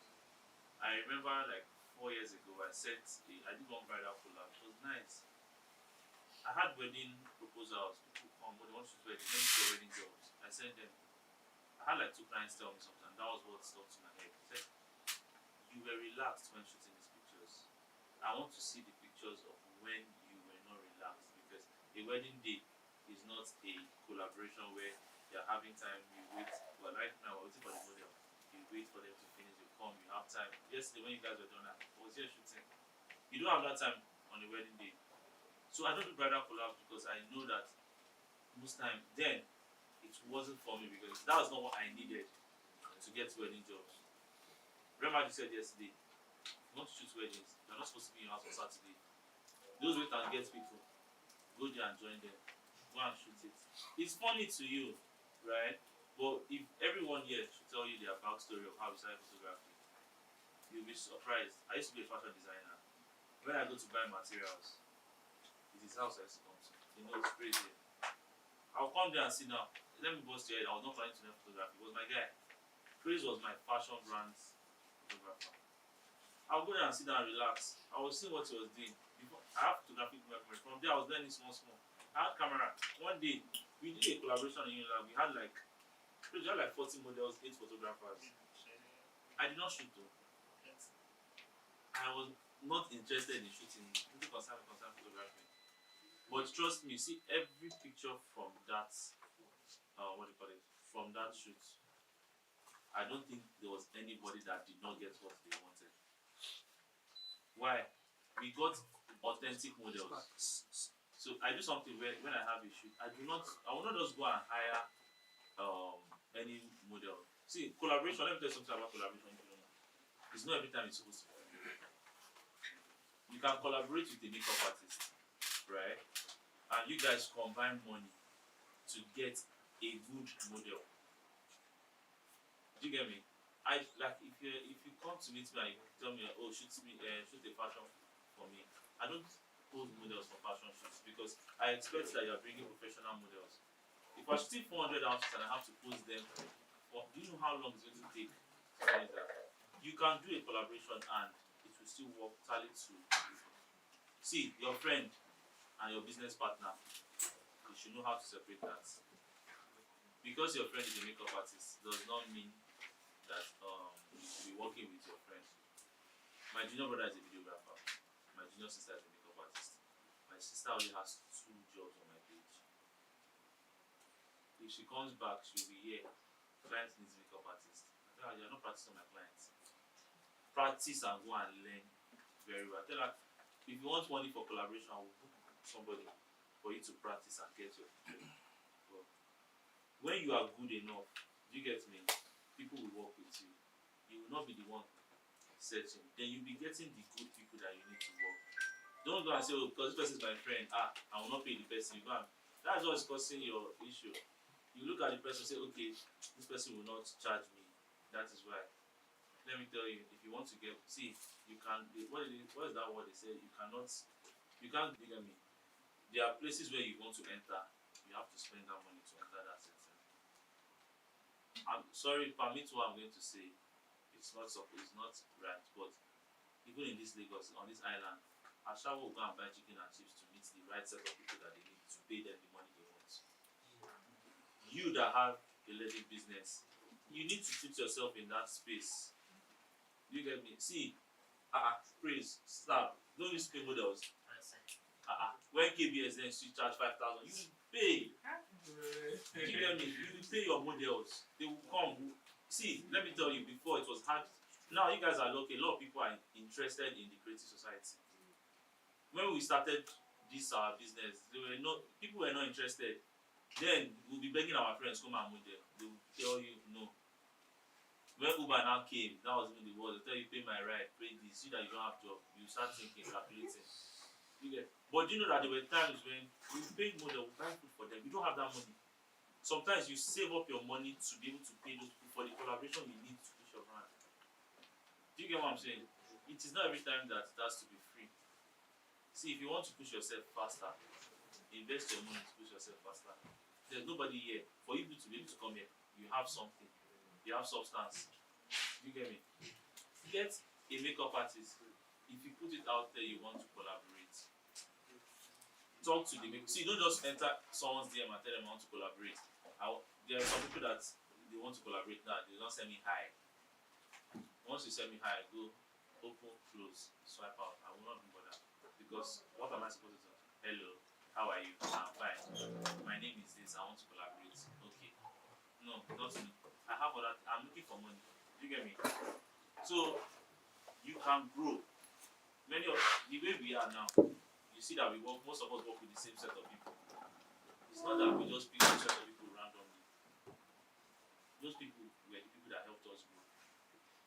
Do you get me? You find people on the same, I won't say just level, but you guys are on the same range, same bracket, right? Find some. I have a lot of people that have 1,000 followers that their makeup is good. Do you get me? Even if it's for you to say, okay, how much do you charge? You charge 10,000 for makeup. Okay, please, it's a collaboration. Can I pay 10,000? You get me? You will get your good makeup. You get me? You will not go to someone that just told you, no. Someone told me for collaborations, he said, I want to build my portfolio back. Sorry. I'm not for you. It's not possible. You can't use me to build your portfolio back. I cannot text Praise and tell Praise I want to build my portfolio, or text Snap and tell Snap I want to build my portfolio back because if they will open the message, thank God. Do you get me? Find those people, grow with them. When you grow with those guys, you get to the point, you say people be texting you and you be telling them back. Go and find it. Because the thing is, where we are, we still have guys that are above us in the industry too. there are some people in the industry now, even if we want to go and work with themselves, we have to find a way to get to that position. Do you get me? We don't just go there and randomly say, Mr. Oyeleke, I want all of us to shoot sons. Do you get me? Or you meet Kelechi Amadi and just say, how far, bro? How far? No, we'll run something. He will shake you there, and that's all. Do you get me? Your manner of approach, the kind of people you want to build with. Do you get me? It matters. Do you get me? Questions? You have a question? Yes. Sorry, my question is fashion. So, please, I work in a bank, then I'm actually thinking of Don't quit. Nobody says don't pursue your passion, but don't quit. Me, I'm telling you. Don't quit though. She won't pay my school class. Okay, we go. Why? So grow your brand first. Let me say something. Photography is very expensive. It's very expensive. You understand? Let's even forget money for equipment. Don't forget. But that's aside, because you can always rent. Yeah. Grow your brand first. But at least even moving from point A to point B is quite expensive. You understand? So when I was doing my internship some years ago, I used to work with Red Media as an intern. One of their staff was a professional cinematographer. Yeah. But he only does cinematography on the weekends and comes to work on the weekdays. And when he now gathered enough money and grew his business to the point that he was now getting a lot of bookings, that's what he now did. Photography is not something you can start just like that. You have to. I mean, another sad thing about photography is that you might not start making money for like a year For 2 years. or 2 years. I didn't start making money till like 2 or 3 years of photography. For 4 years. You understand? Because it's a thing of trust. Let's be honest though. So honestly, it's a thing of trust. So it's better you trust grow it. You grow it. So you have to grow it based on skill, business, and personality. Whatever personality is. I'll give an example. There's this photography studio that we all know, Studio 24. One of the reasons why Studio 24 is dipping down is lack of personality. What I mean by lack of personality is that people want to see a face that they can trust. They want to see a group of people that they know that they can trust. Do you understand? And when that is not present, the business dips. So you have to grow your personality. People have to trust you as a person. They have to trust your skill, and they have to trust that your business can deliver. Do you understand? Use your job to fund your. So you even use clients from your job Yes, as your first set of clients. Say you work in the bank. Invest snap empty. You say empty. When do you work as in bank? And when you finish answering clients, you give them a card. I should weddings, birthdays. You can ask on your weekends, do your collaborations. And it's all I want to say on that first question. Really leads to your question is when you want to do collaborations, do collaborations that are photography centered. What I mean is that some people go for collaborations, and then when a viewer sees the picture, what you see in the picture is the outfit. You don't see the photography. What I mean is that the photography is not shining. Yeah. Whenever you do a collaboration, make sure it's a collaboration where your photography is shining, so that even if the outfit is bad, or the makeup is bad, or the hair is bad, they will not see the photography is bad. Make sure you do a collaboration where your work is shining. Now, on your weekends, you can do those type of collaborations. I started photography when I was in school. Yeah, I was not making money. And I went to Babcock University. We were only allowed to go home once a month. So it's that once a month, on my way home, as I'm coming home already, model and makeup artists are in my house. When I get home, I'll shoot that day, Friday, shoot Saturday, shoot Sunday, go back to school on Sunday evening. That's how I grew gradually. Yeah, so don't quit your job. Use your weekends. Build your portfolio very well. Yeah, to the point that you will now start. You will know when you start getting calls for jobs. You will know. Do you understand? You can now. Sorry, you said something. You said about personality. Okay. So if you mean you cannot see your face. No, not your face. Okay. Now, I'm gonna say this. For instance, I'll use photo culture as an example. Photo culture is no longer in Nigeria, but his business is thriving very well in Nigeria because people trust him. Do you understand? I said they have to trust you, trust your business, and trust your skill. Those are 3 different things. Do you understand? You can be a very good businessman, but you can have a bad character. Yeah? You can be a very wonderful photographer, but your business is bad. Do you understand me? So people have to trust. See, a lot of my clients are not even for social media anymore because I've got to the point now where people trust me. People can. There's one woman in their family. I've shot her 2 cousins from abroad, shot her brother, not for social media. You understand me? She just, there's one of my friends, one photographer, but they trust me. I'm not posting my face all the time on social media. Yeah, I think in the last maybe couple of months, it's only once I posted myself on my page directly. You understand me? Sorry, him is a branding. So I'm always very, sometimes I can be very calm, let's be behind the camera. So you have to build your personality in the sense that the way you relate to your clients, your service, yeah. How your clients, there's this guy on Instagram, do you know this guy? GT on Instagram. Yeah. GT posted a video some days ago about photography diary. Yes. And I left a comment on the video. I said, photography is beyond the pictures. Yeah, it's the experience. Now, when your client comes, that's what I always tell my people. I say, treat them as if they're your girlfriend. Yeah, that experience, they won't forget it. That is what they remember after you do it. Your picture might not even be as good, but they will come back. So I said, build your personality. If the example I gave before was 24, there is no personality there. There is no point of contact there. You know they know that you hate that I place. hate that place. There is no point of contact there. You understand me? It's not just about the lack of skill. There is no person that is there that you can pinpoint. You understand me? And that is, whenever I talk to my people, there's one of my guys in the studio, Ike. Ike is normally a very shy person. I will call him to my office. I will tell him that, yeah, you need to be more open, more jovial, more friendly. You understand? Because that is what will keep your clients coming back. Not how good you are. You understand me? I mean, I'm not that good. You understand me? But it's the way you relate with your clients. I It's know the way they lie.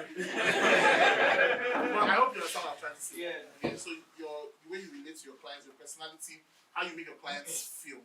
That's 1. 2, your business. Make sure that on the business front is doing well. Your responses to your clients, the way you handle, like whenever there's a heated argument or that kind of situation, and also make sure your photography is also tight. Those 3 things keep clients going. I know photographers today that have stopped because bad character. You understand me? They are good, business-wise they are strong, but bad character will spoil your work. I hope you understand. So as you're building your portfolio, remember this. See personality happen. It works a lot because that makeup artist you collaborated with today can bring you a deal of $1 million tomorrow. Do you understand? They can recommend you. They can have somebody flying from abroad that wants to do shoot. They say, there's one photographer I shot with one time and he was so nice to me. Forgetting the pictures of. That's the fact that you made them feel seen and welcome is a very, very strong factor that can make more work to come to your table. Hope you understand. Sorry, your question again, yeah. I wanted to say something. Please, I was joking. Don't quit your job. I mentioned my brother as a photographer.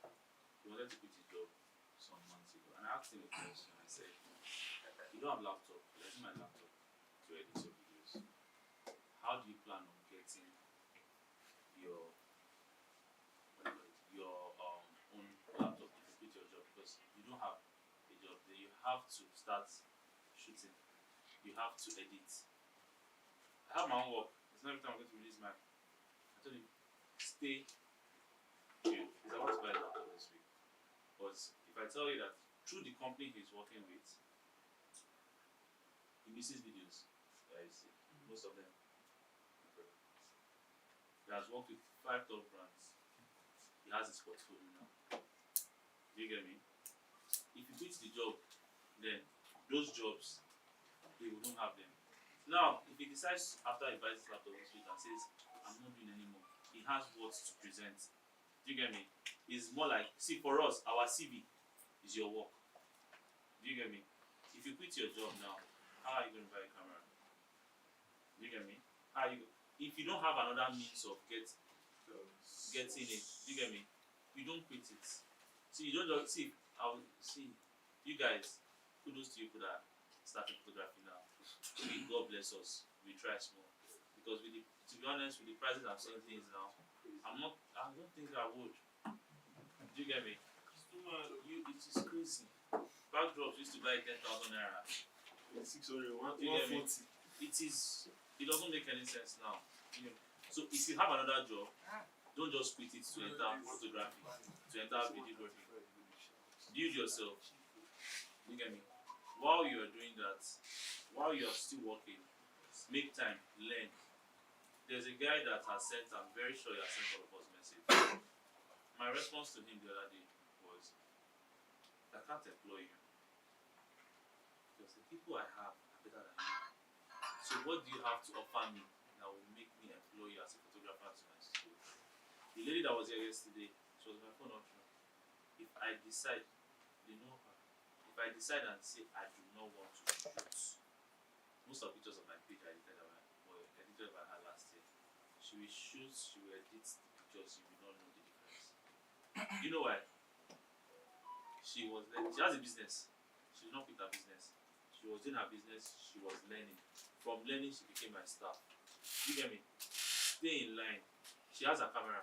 She has everything. She's not here today. She has work. She's no more with me, but she's on her own now. You get me?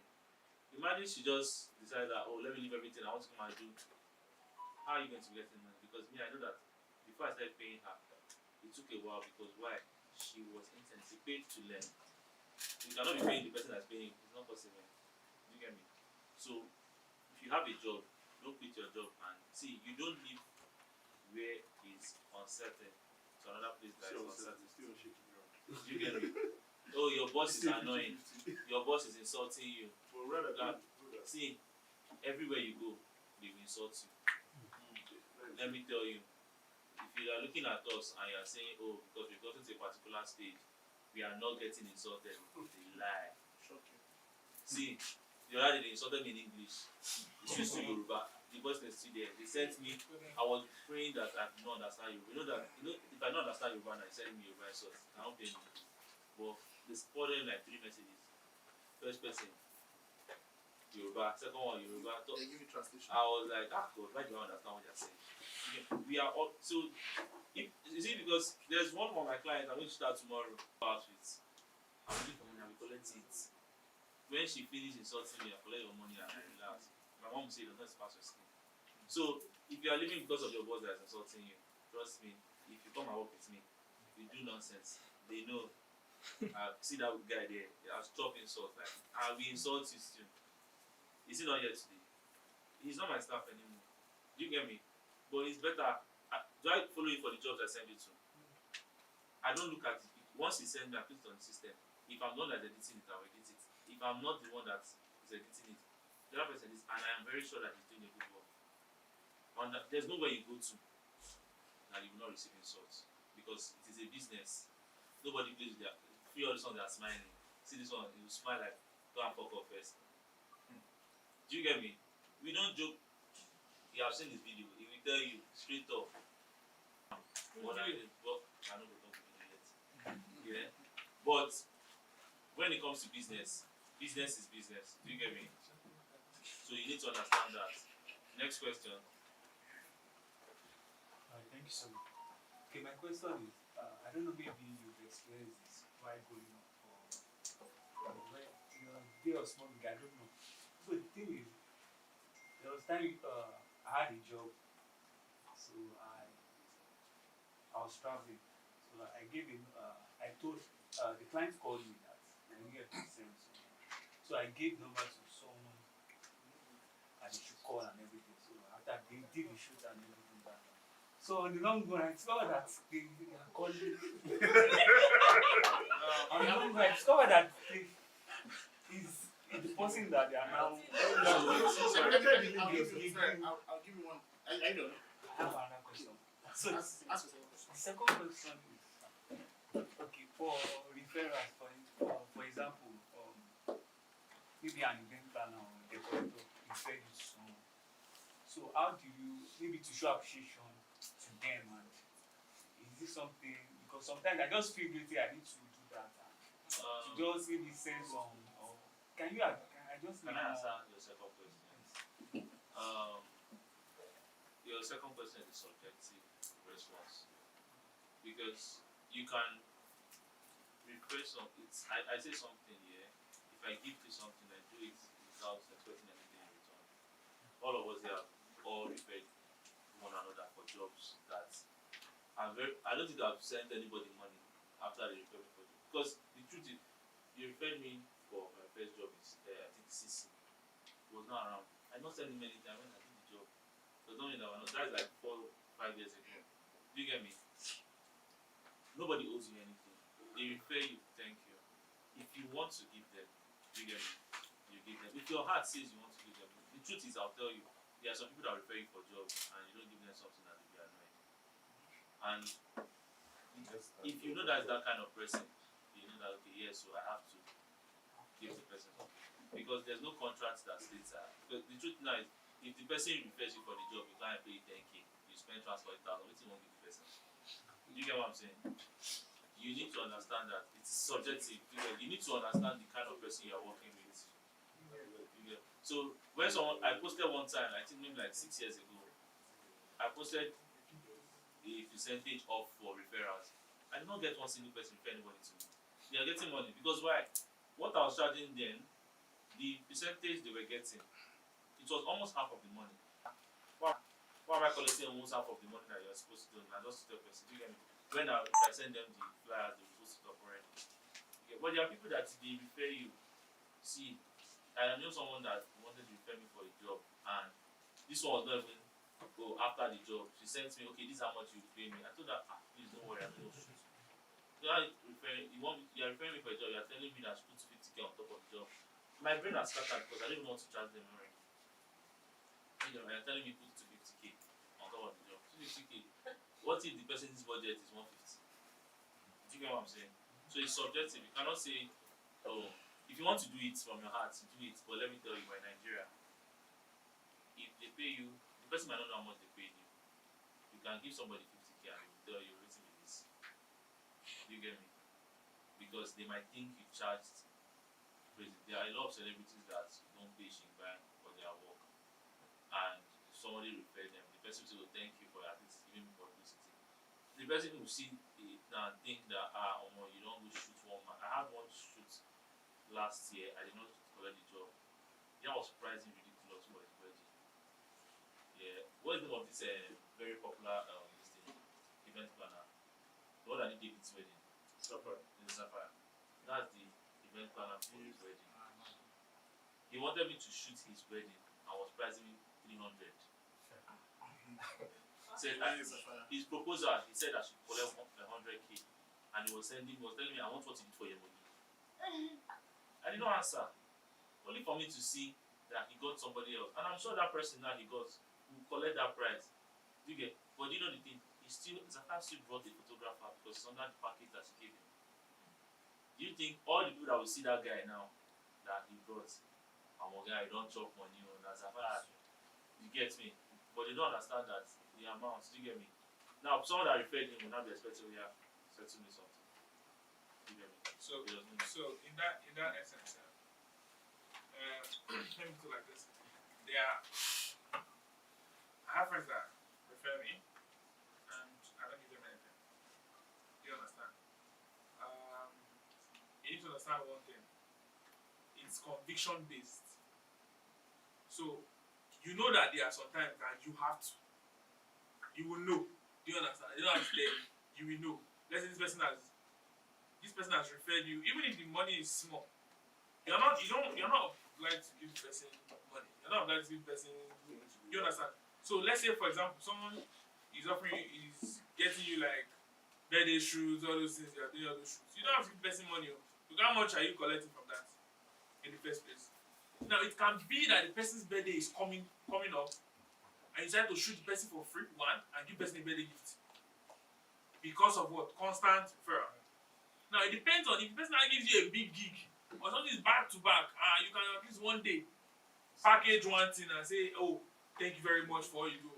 I have people that most times I don't know, we have clients that at the end of the year, not those constant clients, I have some clients that is every month, we know that at least we're expecting a lot of money from them. Do you understand? For a whole year. So at the end of the year, I can just package something very nice and send to them that you'll be all happy and joyful for. Do you understand? So there are certain people that their referral is business. You need to understand that their referral is business. They will tell you from upfront, say, Alpha, this deal, what I want to give you. They know, do you understand? They know that this deal will bring money. Yes, they know that this deal will bring money. Do you get? So those ones, if you package like 10% or 20% of the money, don't be greedy. If the deal, you go tell them say how much this thing after the I have some. I remember there was a time when I first got one of my first like million gig that I got first. It was for the consulate, and they wanted someone to shoot them for I think 2 weeks and 3 days. Just back to back. It was chilled work. They paid me more than a particular amount of money. See, the person that referred me na PA. Her salary was 150K. Bro, now she was not expecting it because she was my friend. She's still my friend. She's my friend. And the person that referred me, because at the end of I think that job, now they paid me 24.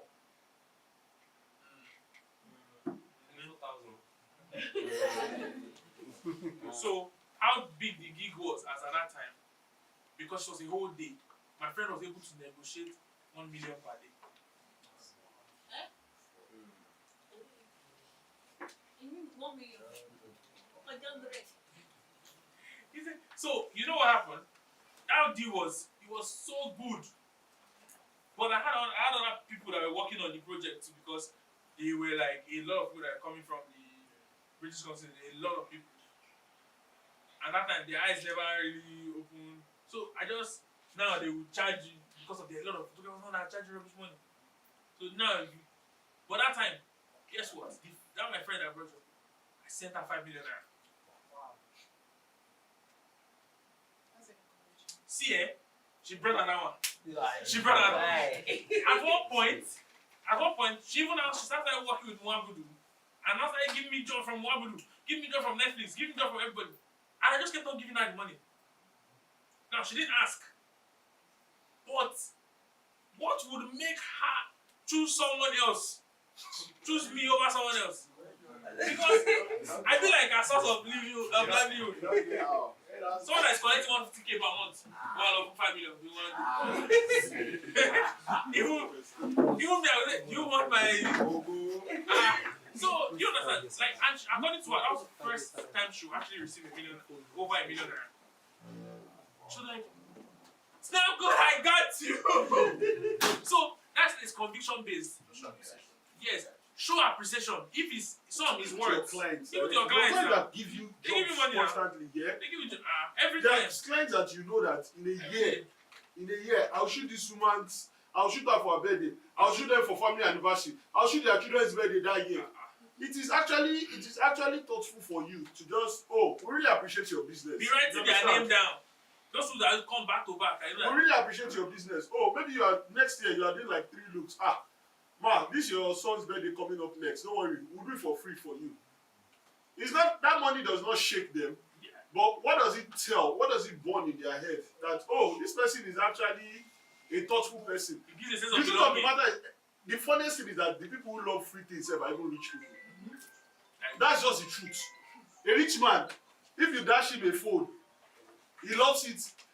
The joy of him telling somebody else that, you know, this phone is this person that gave me this phone. When he knows he can buy it, that's the joy. So sometimes you just put some this in. It's your birthday. I send you a very nice bottle of alcohol. Nothing. I know I've made a lot of money from you. I know that if they take out your money you paid me this year was important in my life, kind of to some certain extent.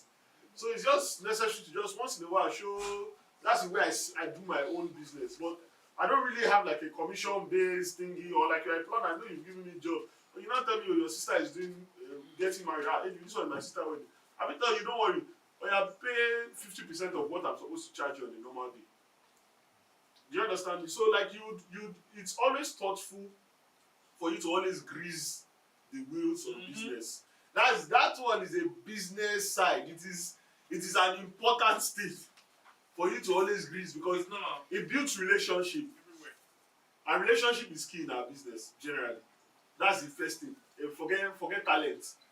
There are 100 people who are talented by me by far, but may not touch the kind of exposure you've touched over years. That's just the way it is. You understand? It's not just about skill. That's one thing I appreciate what Praisethat said. That there are a lot of things that goes into growing in like a very tangible business that, oh, years down the lane. This is like a lot of people, if I'm to look like people who started photography way back 2014 to 2018, almost 80 people would not touch the kind of clients we still do. I still handle top clients till today. Do you understand it? So there's some, your business aspect has to still be standing. If not, imagine doing all that investment and you're only doing it for a short period of time. You're only making money for a short period of time. So very important thing. Your first question. I remember your question. That's your first question here. So it's very tricky. Why in this life, and they were all human beings. Human beings always acting with their hands. Yeah. So there's no right way to solve that problem. The reason why I'm going to say this is because when I officially started my studio, yeah, that's what I mean is when I started having boys, I was training under my studio. I remember this was like 2021. Back then I was charging maybe 40, and then I was like, the studio fees like 25. And I'm like, okay, whenever anybody that wants to pay but does not have 40K, I'll say, okay, my studio photographer will shoot for 25. After like some months, those people stopped shooting with me, especially with my studio photographer. And not through the studio, through the guy's personal messages. Do you understand me? And he was not smart enough to tell me that, see what it is. So I'll just come back to that, see him shooting somebody that I know he got their contact through the studio. Do you understand me? It still happens to the best of us till today. That's why surround yourself with people that you can trust. Yeah. If, for instance, and another thing is this: you cannot really talk clients what to do. Yeah. You can, for instance, now I'll give an example. There's one guy in my studio, and another guy I used to train. The other guy I used to train used to shoot for Mohair. What's her name? Mohair. He used to shoot for Mohair. So one period he was in Abuja, and then Mohair called him that after I need you to help me shoot this and this and this, and he was like, oh no, I know somebody else. Now this other person he knows is the guy that's in my studio currently. So this guy that's in my studio once and did that shoot, and that was it. The next time they were supposed to shoot, they called him again. This is my guy that's in my studio, not the one that's outside the studio. And he's like, why not call that other guy? Yeah. They said, no, just come, we need you. And then that was happening a lot. Now, this thing now, somehow boils down to what I was saying earlier, personality. So in this situation, we now found out that Bohair and her husband preferred the second guy to the first guy based on personality traits. Do you understand me? But the thing is that you cannot really say what clients will do. You understand me? Clients, they spend their money where they want to spend their money. You know, but verse. Do you understand me? For instance, one of my old clients was supposed to shoot last week Thursday. She called me, Praisethat, let's shoot on Thursday. I said, no, because she's a good client, I didn't collect the deposit. I was like, that Thursday I was first, like, pull up on Thursday. My birthday was on Friday. I saw her birthday pictures on Friday. I'm like, you cheated on me. Where did you go and shoot? She's like, oh, this one, that one. I know, but few verse. It's life. Do you understand me? So it happens a lot. The only thing I can just say is that have people that you can trust around you. Whereby, like for instance, now if you call me, say, I need, if I'm not around, see the next person I'll call him because I trust him. You understand me? I trust Emeka very well. I trust that if the client comes the second time, he will tell them to come to me if I'm available. Do you understand me? So surround yourself with people that you can trust. Not everybody. People are vampires. You understand me? If you know you don't have any trusted person, let the person look for the person himself. Or another thing I'd rather you look for somebody yourself. Yeah. Then, because I still tell people, I'd rather you look for somebody yourself than so that I don't feel hot. Do you understand? So I'm not hot. In case you use the person again, oh, so sorry, I'm not available. If I know I don't have a trusted person, I can give to you. But at the end of the day, human beings are always human beings. Human beings will always backstab you. You should just have that at the back of your mind. You cannot, even your blood self, your own brother will backstab you. How much more somebody who is not related to you by blood? So if you're offended by that, It will make you actually. So that's what I'm just saying. For me personally, if I feel like, oh, I don't have anybody I can trust, I can do this job. Sorry, we're not available, and I don't have anybody I can sell to you. Look for somebody else that can do it for you. That's fine.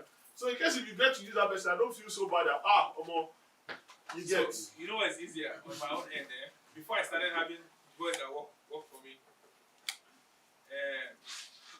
I didn't use before all these boys now that work for me and everything and all these jobs.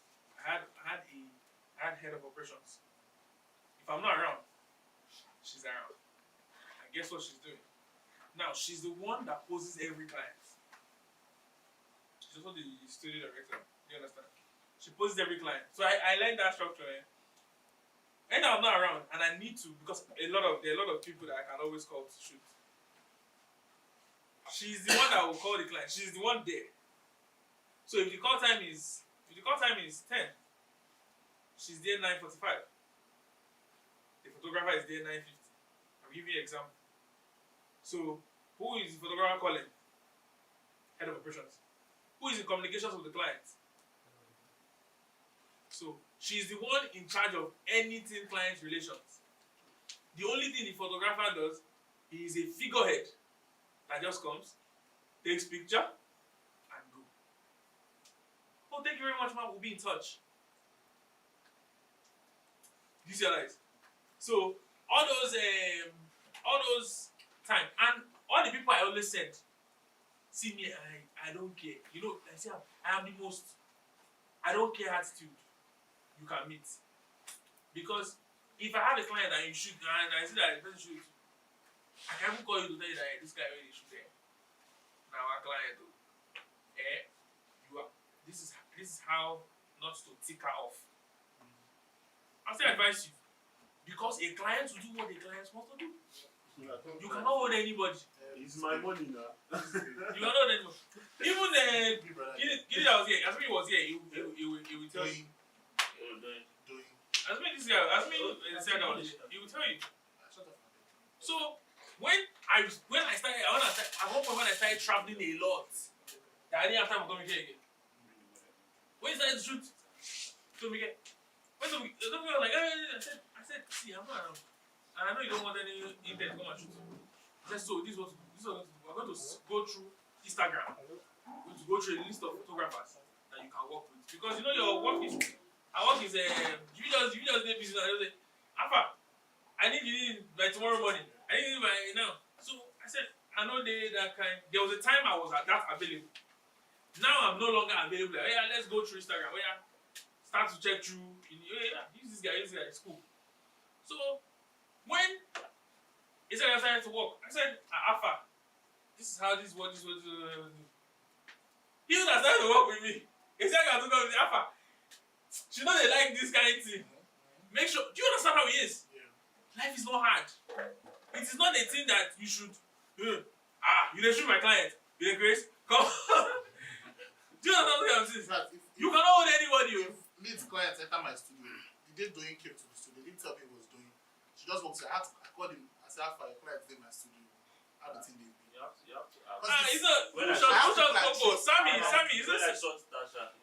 Yes, sir. He called me that day. That Simon. Tasha the PO. Is this Simon and you? There's a closeness and we trust each other. You understand? If not normal, and even when he shot Tasha, he called me on the phone. How is this thing like? I told her, she's cool. She don't get one now. Management get problems. You understand me? When I was supposed to shoot Doyin, I called him immediately. That was like last year, around the Emmy period. I got to say, one guy that Doyin at the shoot. I don't even know how is she like? Is that she's cool? Because of we have a trust. So have people that you trust around you. See, in as much as a lot of people like to do lone wolf, me I'm a lone wolf. I like to be on my own. But one thing I come to understand and realize is that we need people. Even for rate card. How many times have I called you? Yes, I remember, let me tell you, you know I told you I came from Ota. So, I didn't know the pricing of Lagos here. I remember the time that I called it Alpha. That remember that time, I said Alpha, how much they do a brand shoot? Okay, this price, you will do this price. I say, okay. I'll go start higher so that I know they will price. I said, do you understand? See, have a community. I don't know with people. Do you understand? understand? The people that I talk to, they don't pass. They are either on my level or higher than I am. Do you understand? So then I definitely talk to certain people that, because I don't like stress. I don't like a kind of call, ask questions. People that are higher than you. Even sometimes when I will sometimes I don't call TheLittPhotographer Magic before. I say there was one particular gig I wanted to do because I saw that I had worked with clients with the brand before. I said because I said they don't bring. I said I don't charge your money, but what do you think I should do? Do you understand that kind of thing? So that's how it is. But I used to make sure that I would not collect money before I call. Call the brand, say hello, what's wrong with you? What are we saying, sir? So do you understand? Always, at least once in a while, you may not even divulge the person that you're working with sometimes, or like the brand or anything, because those things they are tricky. You can just say, what's up? I have this thing I'm trying to work with. Ask questions. Go around. Don't betray each other. Peace out. 2 more questions, please. 1 more. Alright. Please, I have something to around. So we'll only take questions from you and like just three of you. My next question is, you said you work with Netflix before. Please, I want to learn more about NDA. How does that actually work? Because you see, when it comes to NDA, there's a price increase. Because photographer once, in a recent program I attended, photographer once said that your price does not have to be changing because of the type of clients coming. Jesus, man. So I know what you're sorry. Yeah. Your price does not have to change. It's set by Big H.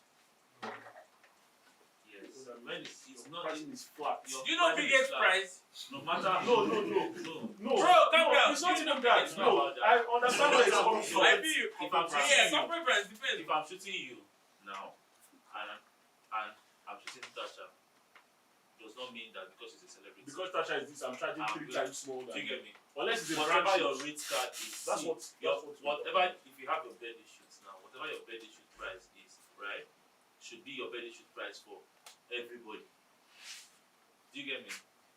That is just what he's saying. Do you get what I'm saying? He's not talking about NDAs and What No, but he's talking about NDAs. Well, you are charge paying for when it comes to exclusivity now. Yes, now you charge. You charge 40%. 40%. What are you saying 40? Not even 2 Yes, I said they want all rules rights and to regulations. images. They'll tell you they don't want you to post You this. cannot own any rights to those images. I'm selling my work for life. I love it. As a creator, as an artist, you can have That's the best full thing. ownership. They can they go. You know where I would. That's why you can hear that somebody charging brand 10-15 million for a shoot. Not be the shoot price without it. When you look at the breakdown, you will see logistics, you will see copyright, you will see all raw images. You understand me? Any corporate brand anywhere, see 40% or 60% of any amount that you charge them. And for Really? late comer, like that company, I've seen many of it. I've seen Wait, many. Wait, See, it's Lagos. Hey, it's Nigeria. No. I've seen many photographers. See, complain. let me say something. Put it. But You can't really enforce it. If you over-enforce it, you will change your client. Everything you like a lot of times it's not their fault. It's compromise. Do you understand? is Put it compromised. though, so that it go dey their mind say, I must not be late. You feel Do you understand me? well, if you do But push see, out it's on my list now. You say For customer. 30 minutes you are paying. because of You know what I say? I said that. This is what I tell them. When we have clients, we'll say, please don't rest on the frame. My friend, get that. So this is what I tell my clients. That hi, you've been. So when they message them, they say, hi, you've been booked for this particular time to this particular time. Do you understand? You say, there's another session for this particular time to this particular time. So if they come late, we will say, if they don't come late, let's say sometimes they come like 30 minutes late. Do you understand? And I'm like, I'm trying to see how I can convince that client to move their time. So when they come late, I know that it's traffic and all those things. I'm trying to see. I'm like, damn, I'm trying to see how I can make But you still pay So I have sometimes strong it people. can Nobody be. is too enforcing. So now I'm going to that I'm going to Yeah, it can't be to too particular example You for lose today people now. over it. Mother just came in now. She has been at the makeup at the hairstylist place since 8 a.m. The hairstylist did not start till 9. If she was a client, right? She finished the hairstyling by 11. Yeah, before 11. And she was already on the road since. She's just coming in because they started the makeup about an hour ago. But she got to the makeup artist place only for the makeup artist to have clients. Do you get me? If that was a client, it's not the client's fault. Do you get me? So cases where I enforce my late fee is when you see that the client, once you start giving me attitude, or you start being rude, you get me? There are times they know, there are times where I leave this. If I have a shoot outside, I'm late. Personally, I said something since last year. I told my friends, my personal time is my personal time. If I have a babe today and I have a date by 5, because of the month, if I have a date by 5 p.m. and my shoot, I don't book anybody close to that time. One thing you want to say, I'm going to go and have my. If I say I want to go and chill with my guys, I'm going to go and chill. Because the truth is, we all, because of this our work, we don't have personal time for ourselves. I'm still a human being. You get me? I'm not planning to be single till 50 because of I want to accommodate you and because you don't want me to. No worries. You get me? I would not say I want to be giving up all my free time for every client because the truth is, they are see, literally every day you have clients that are late. I waited for a client here from 10 a.m. till I left here by 5. Okay, I didn't have anything else. If I had a shoot at what do you call it? Monarch for 5 p.m. Okay, I had a shoot for 6. The time taken from here to Monarch, and I'm going to set up. It was not I can't post that picture because there's a lot to it, but I was allowed to post a glimpse of the BTS. We did a whole red carpet set, everything. We built a full set, red carpet, like the normal red carpet we do, and we shot it. I needed an hour to see. I passed my client at the gate here. When I was getting to the gate, I told them anyone that comes and mentions Emeka studio or this studio, tell them we are closed and we're not around. She called me. I told her, please, you have to reschedule. She said, can I come and shoot where you are? I said, no problem. If you're going to shoot where I am, you will wait till this time. They charge 500k per hour for you to shoot there. She rescheduled her shoot. She had to do makeup again. Because why? I waited for you. She was being very rude. Oh, I'm ready done. I'm here. So my makeup should waste. I'm waiting since 10 o'clock. Do you think I don't have other things I'm doing all through the day? Do you know what I'm saying? That is when you enforce. Because the truth is, we're in Lagos. We also saw what happened yesterday. The traffic was crazy. I've had last year we had one very crazy traffic. I had a job here. I had a job for 7. Yeah, I had a job for 7. Oh yeah. I had a job for 7. They They were checking up on me. I was in traffic. I could not come back. 4 a.m. I called my clients. My clients said, "Don't worry, two of us did the same traffic." It was funny. I got to the event. There's my guy, somewhere around. I called him and said, "Guy, how far? I beg, I did it for this job. Help me, they go. Just do the shoots." I left here. I spent 2 hours to face 1.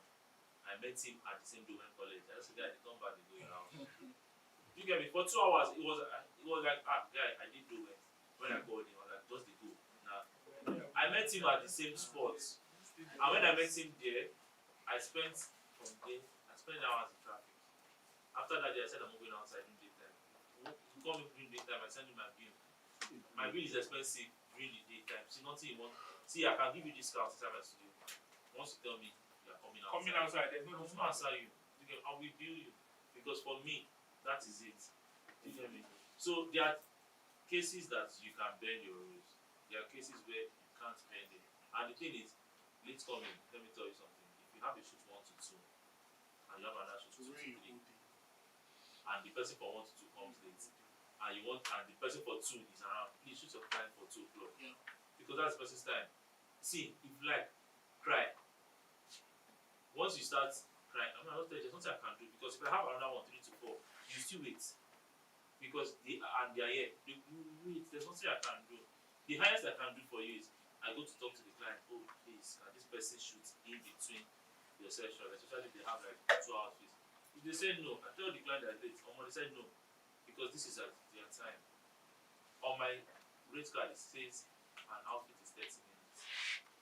So if we book for 1 to 2, 30 minutes is 1 to 1:30. If I extend to 2, do you get me? So if it's more than that, there's nothing you can.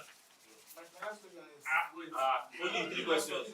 Wait. Okay, You've always said something about like our policy, do this one, do that. And I'm sure most of us there, like 90%. We don't have. I'm not sure that every portrait you want to take, do you send those policies? Because there's not that you just be your friend. I want you to shoot that back. I'm not sure we do those policies and we just keep sending to them. Is it that every shoot you keep sending to them? Every time someone to do, you send your policy and there's a particular set of people that you know when to send those policies to. Okay, so send your policy every single time.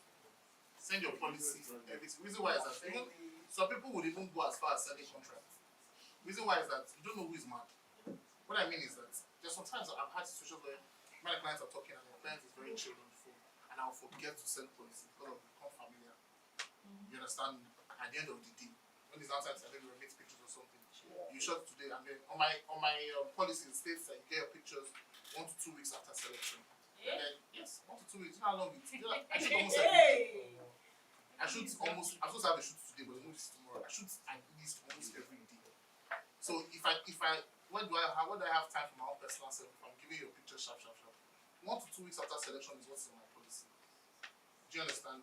And then I had that situation with the client. I forgot to send the policy, and she was wanting a picture like a day or 2 days after. And because it's serious work also, serious project. Like I don't need the pictures again. I'm like, okay, you pay for express delivery. She said, no, I want my picture now. Do you understand? So always send policy. If you notice that it's me, I read people easy. If I notice that there's some people that you speak with, you just notice that they might give you stress. If I notice it from the onset, I'll send you contract. Because my contract is more explicit than my policy. Policy is just more shit. Contract is like 4 pages. I will send you contract. Do you understand me? But always do it. Because it protects you in the future. People like whenever, like for instance now, I'll say, okay, you get pictures 1 2 weeks after selection, and I'll send you your policy, and then after the pictures, the person saying that where can I get pictures? I'll never talk, I'll just refer you to where I sent you the policy. I say, did you read this? You understand me? And it even says there, no cancellation, no refund, nothing. You understand me? So once you send a policy, it protects you legally. Because sometimes in Nigeria where a lot of people don't really take legality so seriously, but it will shock you that one day you will shoot a lawyer and take legality very, very seriously. And then because you forgot to send policy, you're going to let the client know how you work, how you operate. You can be landed this way. Policy saved me. Every day that policy saved me. Before you ask next person the question, I did one stuff with this one school last year that we did their whole graduating pictures. In the policy there was that if any error happens, the photographer will create another shoot, another session for you guys, fully sponsored. That policy was, you understand, just for in case mix-ups or anything, because they were traveling. I put it there. I put it there. Do you know that I don't know which kind of demonic card we used. When we used the card, like when we did the shoot, I think almost like 16 people, their pictures were missing. Like that was the last batch that we used that card for. Just 16 people out of 100 and something people that we shot. 168 people that we shot. Only 16 people. So that was like making fun. One refund. Because they already signed, their committee members already signed contract, everything. I just said, kindly, I already told them that I was going to create a whole shoot for them. I already paid makeup artists, paid everybody, Although I paid makeup, all of them on discount because all of them were my guys. That my team too went down to. They said no, they want a refund, and I said go through your contract. And I went through the contract. And so that was what saved any excess money. Even helps your liability. Having a solid contract, if you do weddings, is very important. It takes your liability to only what And you saw, was it in that, okay, you were not in that group that me and Red Magic were talking about yesterday, that Larry was saying somebody sued him for 20 million naira because he lost their wedding video. Like, policy only restricts me to whatever money you have paid me. You are not going to come and take from my other money. I can refund your money if I lose all your pictures. I can refund your own money back to you. Yes, but my other money, you can't touch it. David, I will put it there. No refund. You sign it. Protect yourself. Protect yourself. No refund. I owe you a service, not money. I'll just put it here in my contract. I owe you a service, not money. So there's a no refund. But some people don't like me. I don't do as this. If I no refund for COVID, when I won't go refund. Okay, the question is like, follow up like the big photography coming up. So one of I noticed that you guys don't show us on social media. Like, in case you see this picture, it's very. You guys don't just press one image like.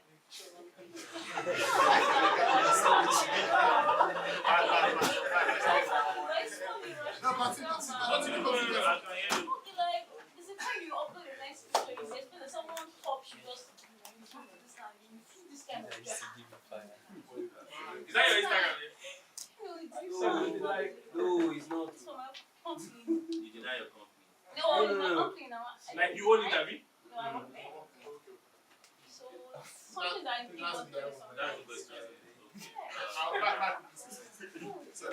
So we're not bringing you down. Even just yesterday, there's this content guy that posted something, and I liked it, I commented immediately, and I saw he was following me back. I followed him immediately. I don't pay for industry. Yeah? There's nothing you want to shoot that might impress me. Yeah. Unless I see something I like. You don't expect everybody to, like for instance, that you shoot something like this now. Where I know say I can close my eyes and shoot. Do you understand me? You have to bring something that is wonderful to the table before any of the OGs can answer you. Yeah? We get bombarded with a lot of messages, DMs, that sometimes can be very difficult to filter through. Yeah? Unless when something specifically stands out. Do you understand me? I mentioned GT before, and I'll mention GT again. GT is one of my favorite guys in the internet. One of my favorite. I really love his work. I don't know if you know this. You see, you're just upload photographers.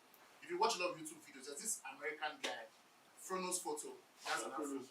GT reminds me of the Nigerian version of Fronos Photo. Do you understand? Because Fronos is very, very raw with his statements, and that's how GT is. I follow GT because I like what he's posting. What he's posting is different from what every other person is posting. His videos, his pictures are different. His style is different. Yeah, you cannot. Okay, you want to see music now. You now come and start sounding like Rema. Who will answer you? You have to bring something new to the industry before any other person can co-sign you. Do you understand me? I have to see your work and be like, there's this model, Tara Gold.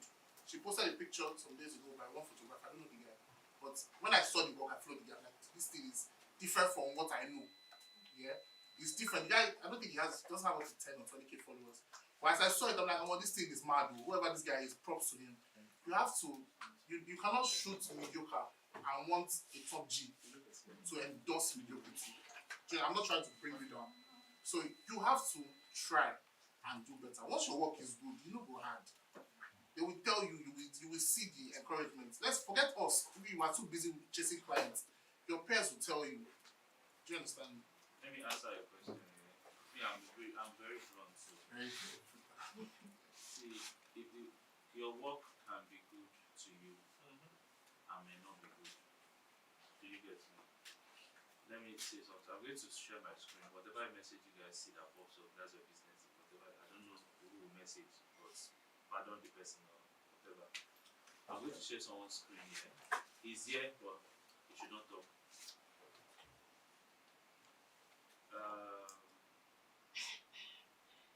If your work is good here, people would what do you call it? I'm going to ask you guys. You guys are going to say the person. Can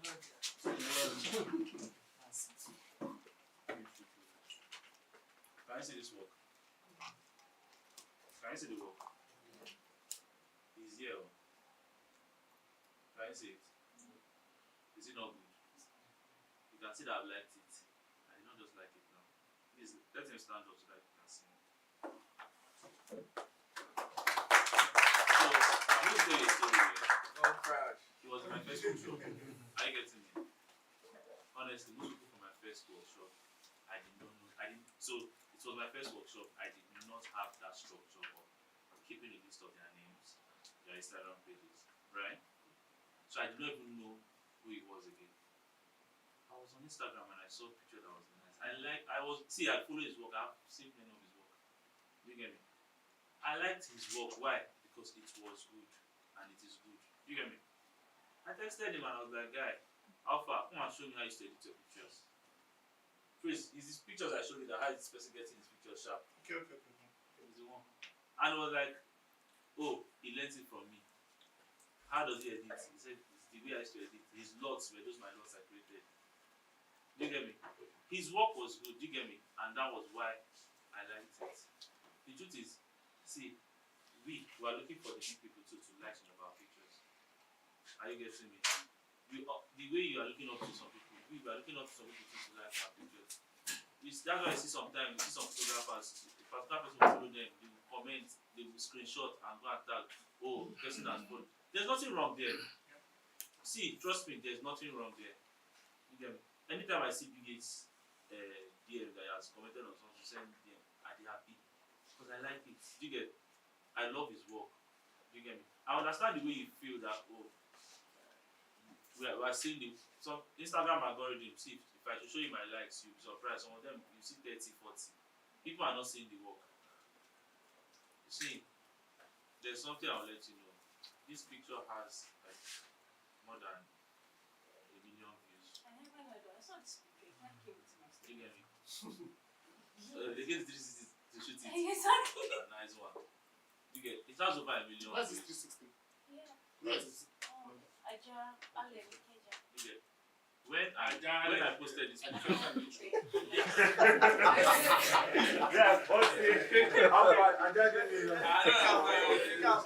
So when I posted this picture, I was not expecting anything. I just posted it. You get people were saying it. I have pictures that are better that nobody they see. You get Instagram algorithms. Trust me, I don't see 360 work anyway. I've only seen 360 work once in the past maybe 2 years. That was a client that sent me. I was like, you are charging me this. 360 gave me a better option of price. I said, please go and shoot there. I think they sent me 40K 3 outfits. I said, go and shoot me. I will not shoot yeah, it. you know. No, there's nothing wrong. See, don't get me wrong. Ozone has 5K for outfit. Do you get me? I will not shoot it because I will not. If I shoot that one, I will run mad. How much do I light? Do you get me? You guys are plenty. See how many of you guys are. Do you get me? How many people do I have? Do you get what I'm saying? No. I'm talking about you guys have staff. Do you get me? If we have 10 clients, you can shoot like 2. This other person can shoot. You shoot your children. Do you get me? If you come now, I've not hired any studio photographer. So anybody that gets here, bam, it's me. If tomorrow now I have about 3 or 4 shoots because I've not worked this week because of this class. As I finish class, I'm going to go and do you get me? So that's it. It's not that we are. Trust me, nobody looking at. See, I have some pictures that when I started, nobody can see. If you see, you will not like it. Do you get me? I have pictures that if you see, you will not like. That's how it is. A client posted a picture yesterday. I did not repost it. Do you get me? It's just like that. Your question.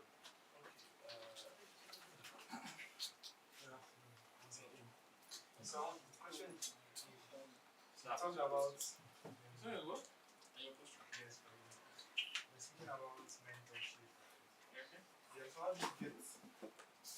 That's the main question because okay, now it's a privilege to be in this class with those guys like you guys. So how do we get you people to mentor us? Is it only by following your page or does that have to be a close relationship?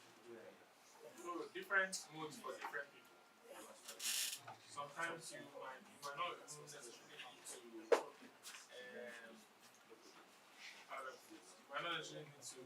only just follow or any of those things. It might just be one thing.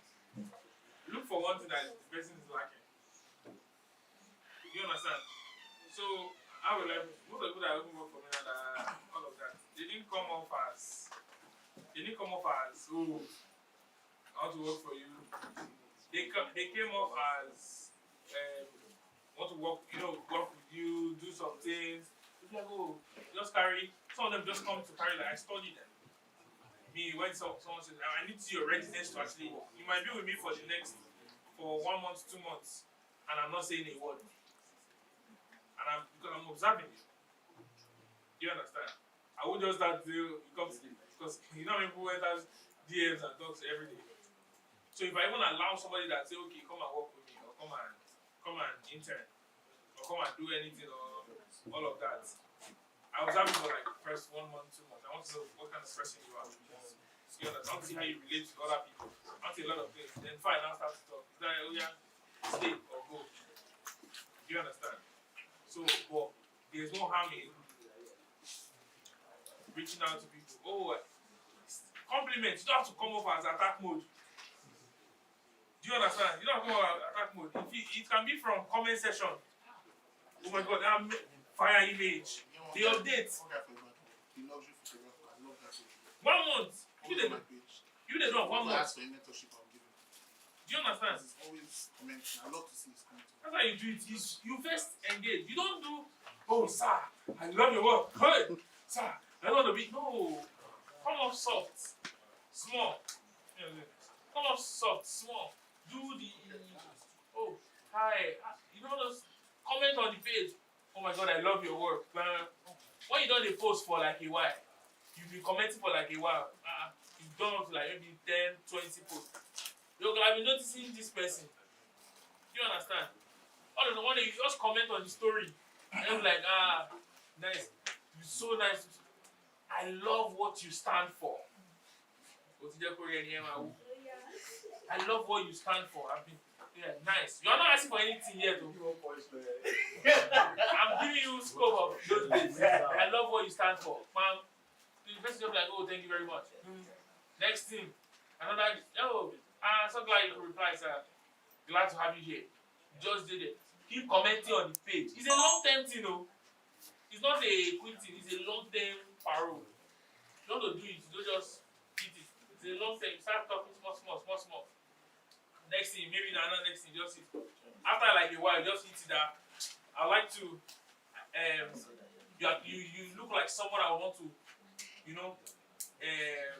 what's it? Yeah, to, not to work on that, I like to maybe once in a while ask you certain questions. You can ask certain questions about, work and all of that. Another day, when you don't follow up for a while, you don't ask certain questions. Sir, I have this client, who advise you. Another time you can just be like, oh, I'd like to follow you on set too. Just to see how, I don't mind doing BTS for you. I don't mind holding like, you just say jokingly, add emoji, laugh emoji. One day you just talk, say, come now. Before you know it, relationship starts. That's how it is. Simple. Like what I said. Here we go, we don't finish. Alright. One question. That's one. Please, is it advising?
If you go see your work, you go know say your work. Like say.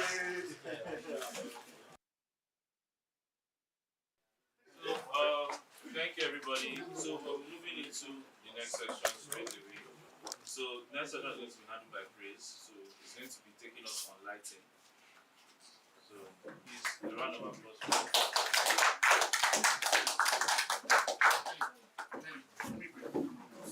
So please can we just like start our chairs?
23. Okay. What's your?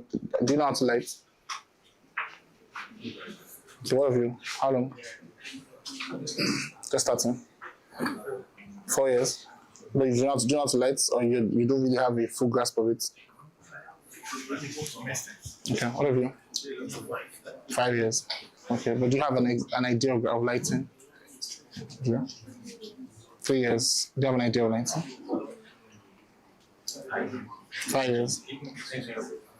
Okay. Do you have an idea of lighting?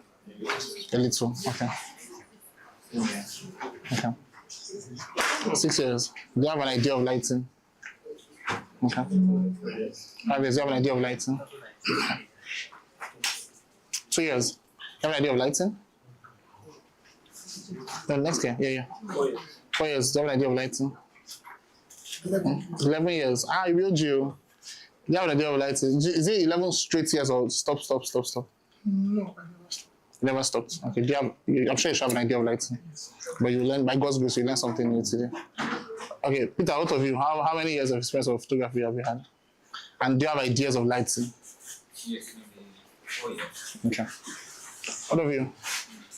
I started class like first competence. Okay. So I do have That's right.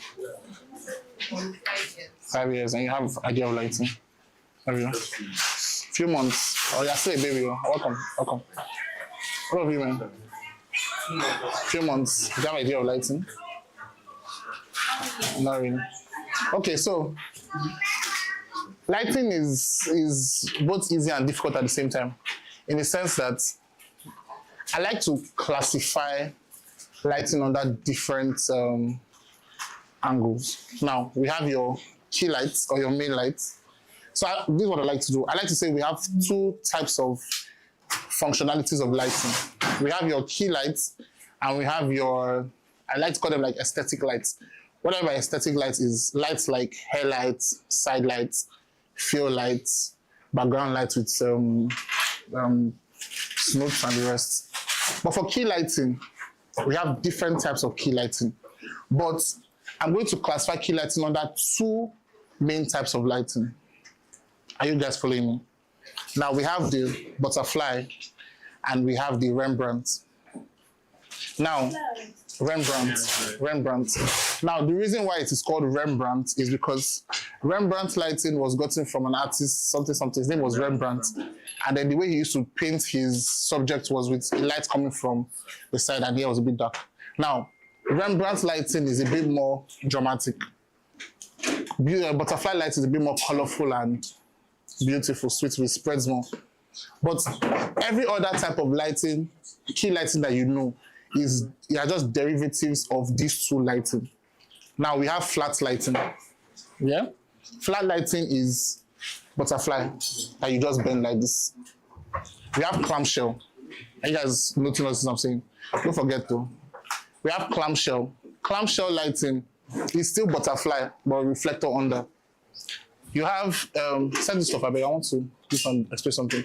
The Rembrandt lighting is basically 45 degrees from your subject. Yeah, you know, we all did maths. Now this is, what's this? 90, this is 180, this is 180, and then this is 45. So Rembrandt lighting is 45 degrees from your subject. Do you understand? Now, split lighting is 180 from your subject. So you see it's still the same from the side. Do you understand? This lighting is still from the side, but then the angles now made it look as if it's very crazy. You have splits, you have, let's forget the name. Nelly, that's iPad, please. Let me remember all these things, please.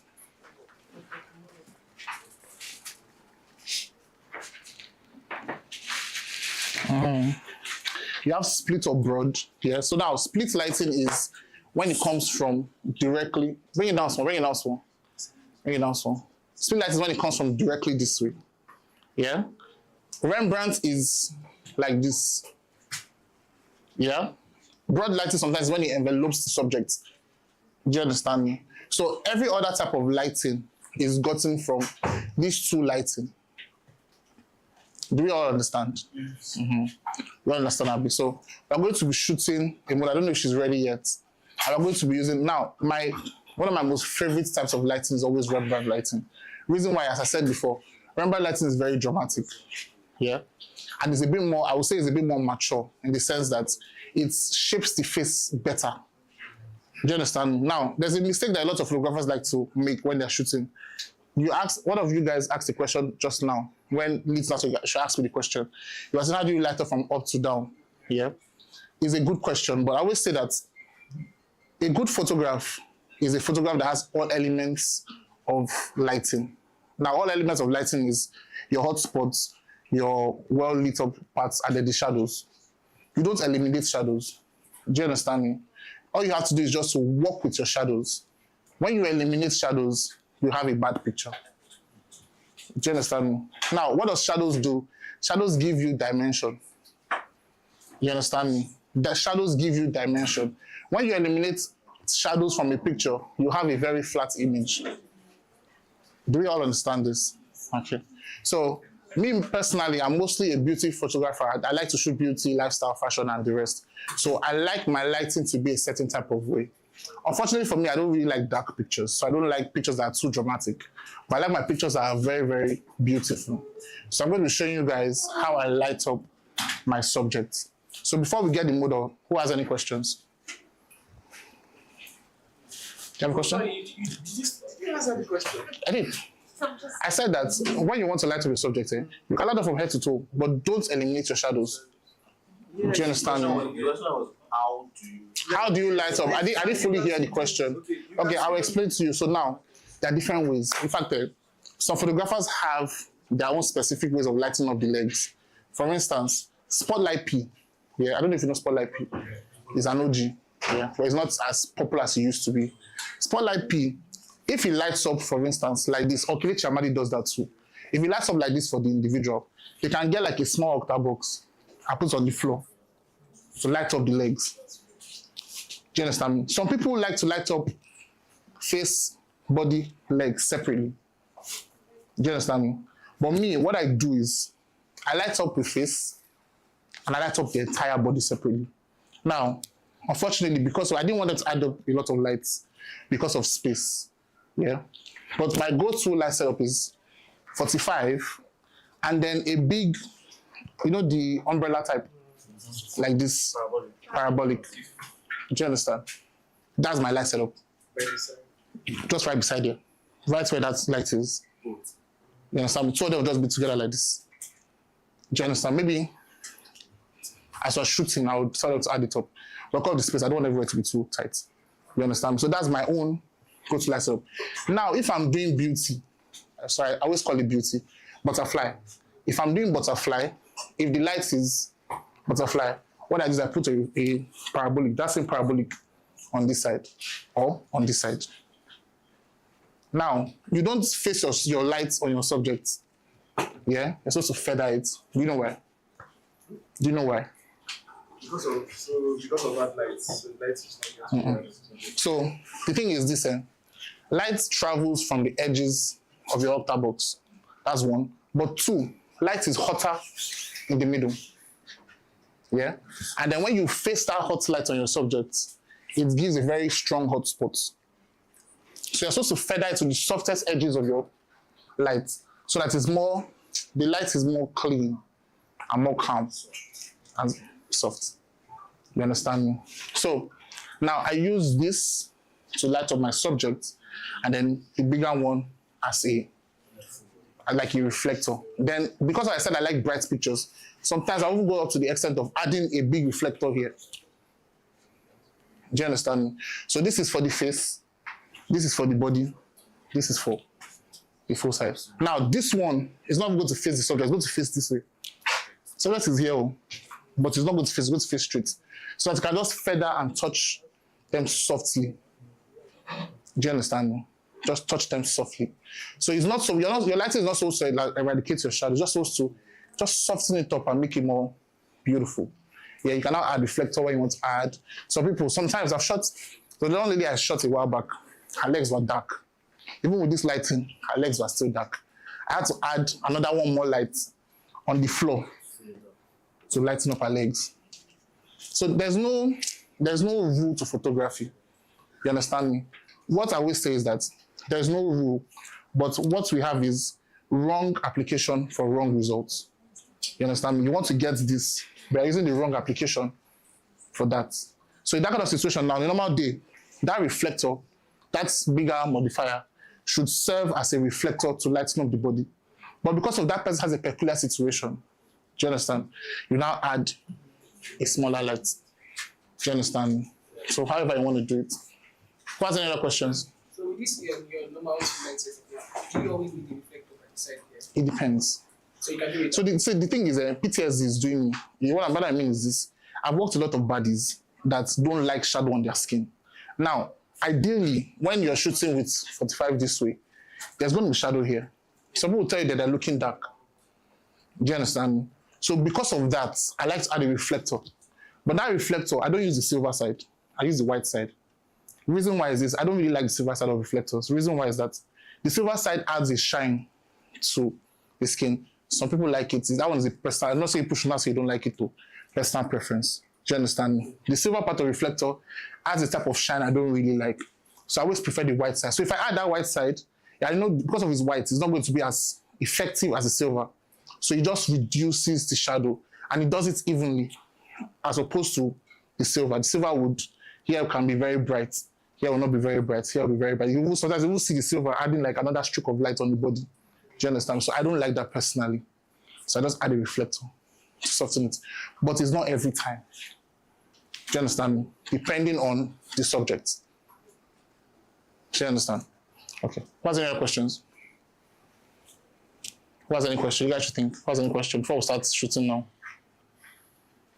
Okay. HB, let me check if the model done already. Yeah, come outside.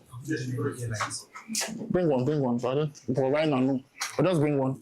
With that, there's one small of this I saw inside that place.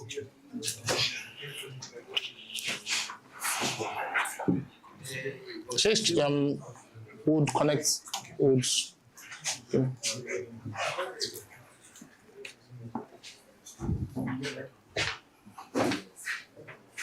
Hi. This one. Yes, for highlights. How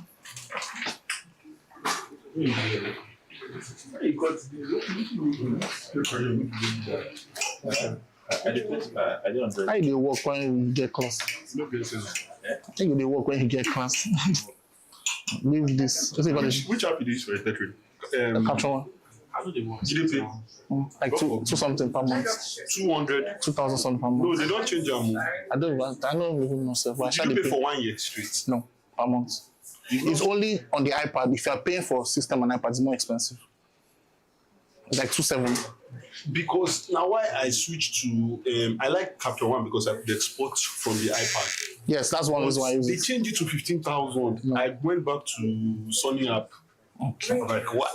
I'm not trying Sony app for just Capture One. It's wireless. Works. No, yeah, it works. But you can't export. So I can't. It saves the picture like that to my gallery, so I cannot add raw.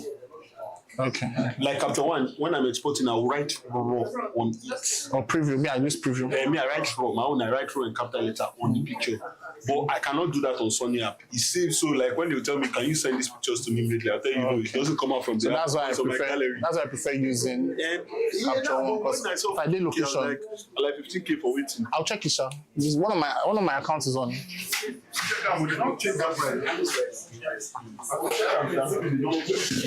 they saw that people complain about it. I'll check. Sorry. I like this dress.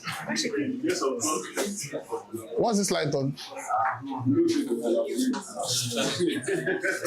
21, I mean? Okay. This one's on C. Please let me put it on A and that one on C.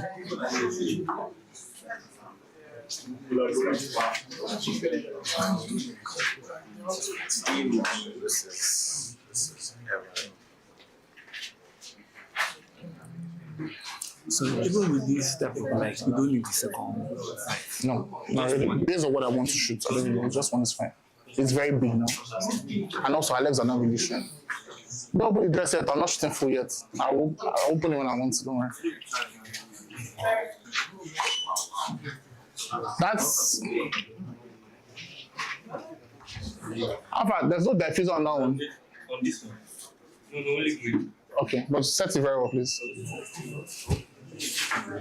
Nelly, let me hold this, please. Alpha. And they come, and they come. And you don't come. Alpha now. Whatever. So when they shoot, so we have one person as a lifestyle person. That's a photographer. Oh, okay. Hi. So she wants to be trying with her camera. So if we actually decide to use her camera, Won't stress me today. I'll try. Where's the camera? I'll try. No while.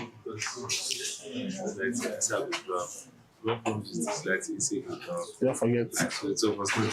Okay, but she know they use no trigger now. She will need them. So you can shot a flash. Okay. Oh, come on. No while.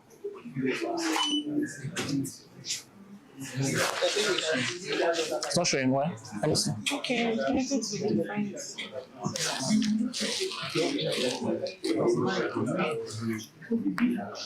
Yeah, thanks.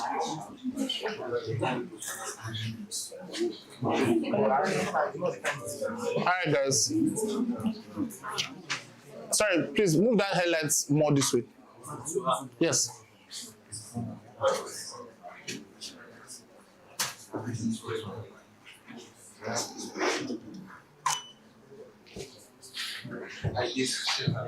Yeah.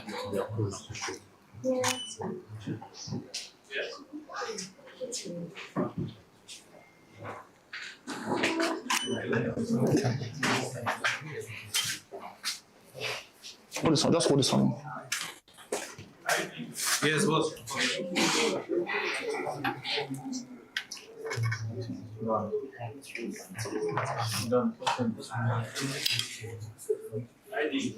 In the come. So you guys have big reflector, right? Yes, we have to. Okay. What's your name? No more. All right, so about to start now.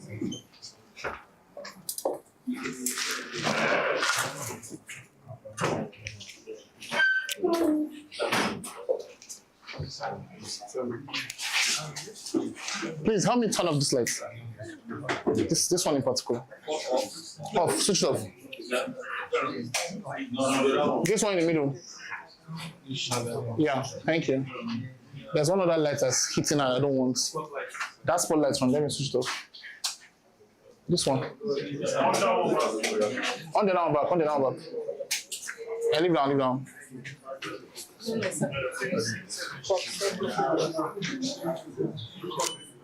Alright, so we're about to start now. Then turn it to the white side. Wait, careful to spread very well. Just turn it to the white side. Just take it to that side and turn it to the white side. Let me just be teaching us. So you have to turn it upside down. Let me see what you. No, not that. This is what I want. Here. This is what I want. So turn it around. So just take it aside.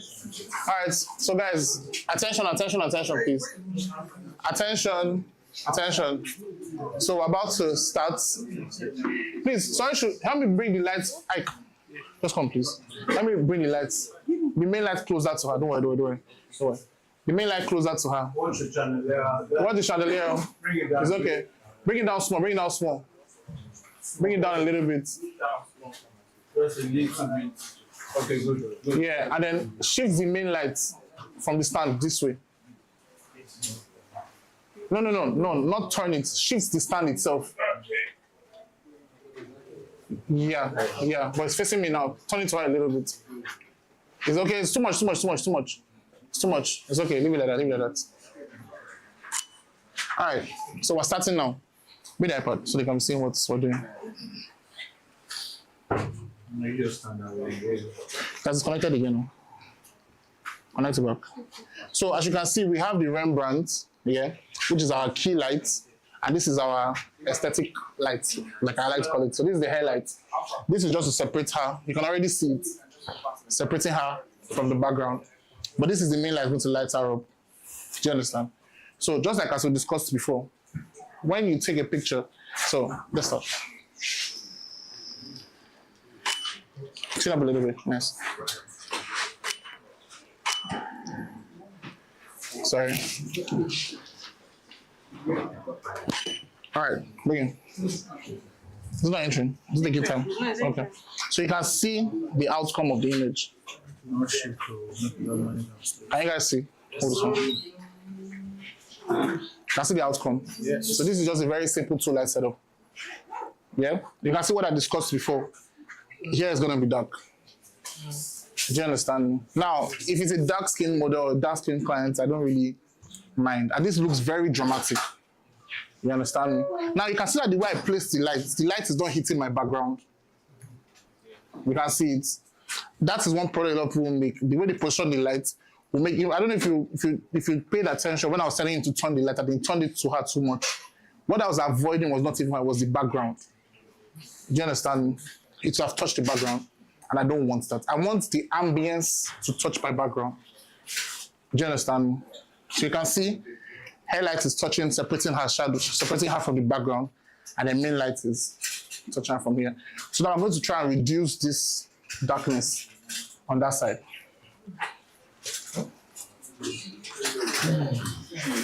Yes, please. Just hold it. Or if you have a stand for it, just hold it, please. Thank you. Take it closer to her. All right, so Princess, I'm gonna need you to. Yeah, can we get one of the hands here? Yeah, and then that hand should just. No, not on the side here. And I want the leg to. That's it. Wonderful. Love that. Sorry. Okay, show them. Is this connected again? Why is it slow? Okay, that's coming. Now you can see. Can you see before and after? Can you see? It's very clear. And you can see what I was complaining about with the silver side. You can see that there's no silver specks on her. It's just clean. So you can see this. Just clean. Now, some people will say, how do you do it? You can see how simple it is. You understand me? Photography is easy. Once you can understand, you don't believe. You don't believe? Eh? See, I always say that I can teach you photography in a day. The whole of photography begins to end. I can teach you in a day, but it can take you years to understand. The reason why is that as a photographer here, the main thing we use in our art is light. Yeah? And you have to understand how that light works. Now, light does not only affect brightness, light also affects colors. Do you understand? You can look at, okay, switch over the lights. They are almost the same light. I was going to say, if you look at some of the colors of light, sometimes different bulbs will be white, but it's not be the same shade of white. Do you understand? So, photography is easy if you can be very observant. If you can look at something and be able to tell the differences. I taught myself photography. Do you understand me? I started photography in 2016, and I was, how old? I was 18. I taught myself photography from scratch to here. I don't think I've ever gone for a class before. All I had was observation skills. So if you have very strong observation skills, you can see I'm teaching you by observation. I'm asking you, are you seeing the differences? Do you understand me? It's very easy. So you can just understand that. Just give back. Once you understand that, okay, when the light is coming like this, it's traveling at a particular angle and it's not going to hit her square on the face, you understand the light is going to be soft. Now, big octa box means soft lights. Small octa box means harsh lights. You already understand that, and you understand that by observation. Do you understand me? You observe that. You can see how I observe that silver reflector gives silver look on the skin. Do you understand me? You can observe that that is what happens. So I say preferably the white side. You can also observe the highlights. So if your observation is good, your photography will be very good. Do you understand? So let's shoot some more. Let's do with 50. Now, just so that I'm not misleading you guys, my setting is f-stop 2.8. My setting is f-stop 2.8. Shutter speed is 1/125. ISO is 125. This was the setting I used yesterday to shoot. I didn't change anything. Standard. It's not my standard. Picture style. My picture style, I use standard. Yeah, I use standard. On this camera, I can edit the pictures. Like I did the color, the contrast, the saturation, the highlights and the shadows on this camera. Yeah. Let me see. My what was there? What did you say? Kelvin. Okay, my let me show you. Let me just say something because I used to change it a lot. My standard right now, my contrast is +1. My highlights is 0, shadow 0, fade 0, saturation 0. The sharpness is +7. That's all. The sharpness range is 5. That's what my standard is right now, but it varies by camera. It varies by camera. But always on my camera, when I buy my camera, first thing I do is whatever I'm using, whatever picture profile I'm using, I increase the sharpness so that my pictures are sharper. Yeah. Now my Kelvin is 5,300. As I said, this is the same setting I used to shoot yesterday. I didn't change anything. All I did was just adjust the lights to what I needed to do. Yeah. Do you guys understand Even for light skin, the Kelvin. Same thing. It's not so. This is, as I said, this is what I wanted to do. Now with Kelvin, by living in a very modern time, whereby your Kelvin does not really matter again. It doesn't matter. The reason why is because you can, as long as you shoot on RAW, you can fix it up. What matters is the Kelvin of your light.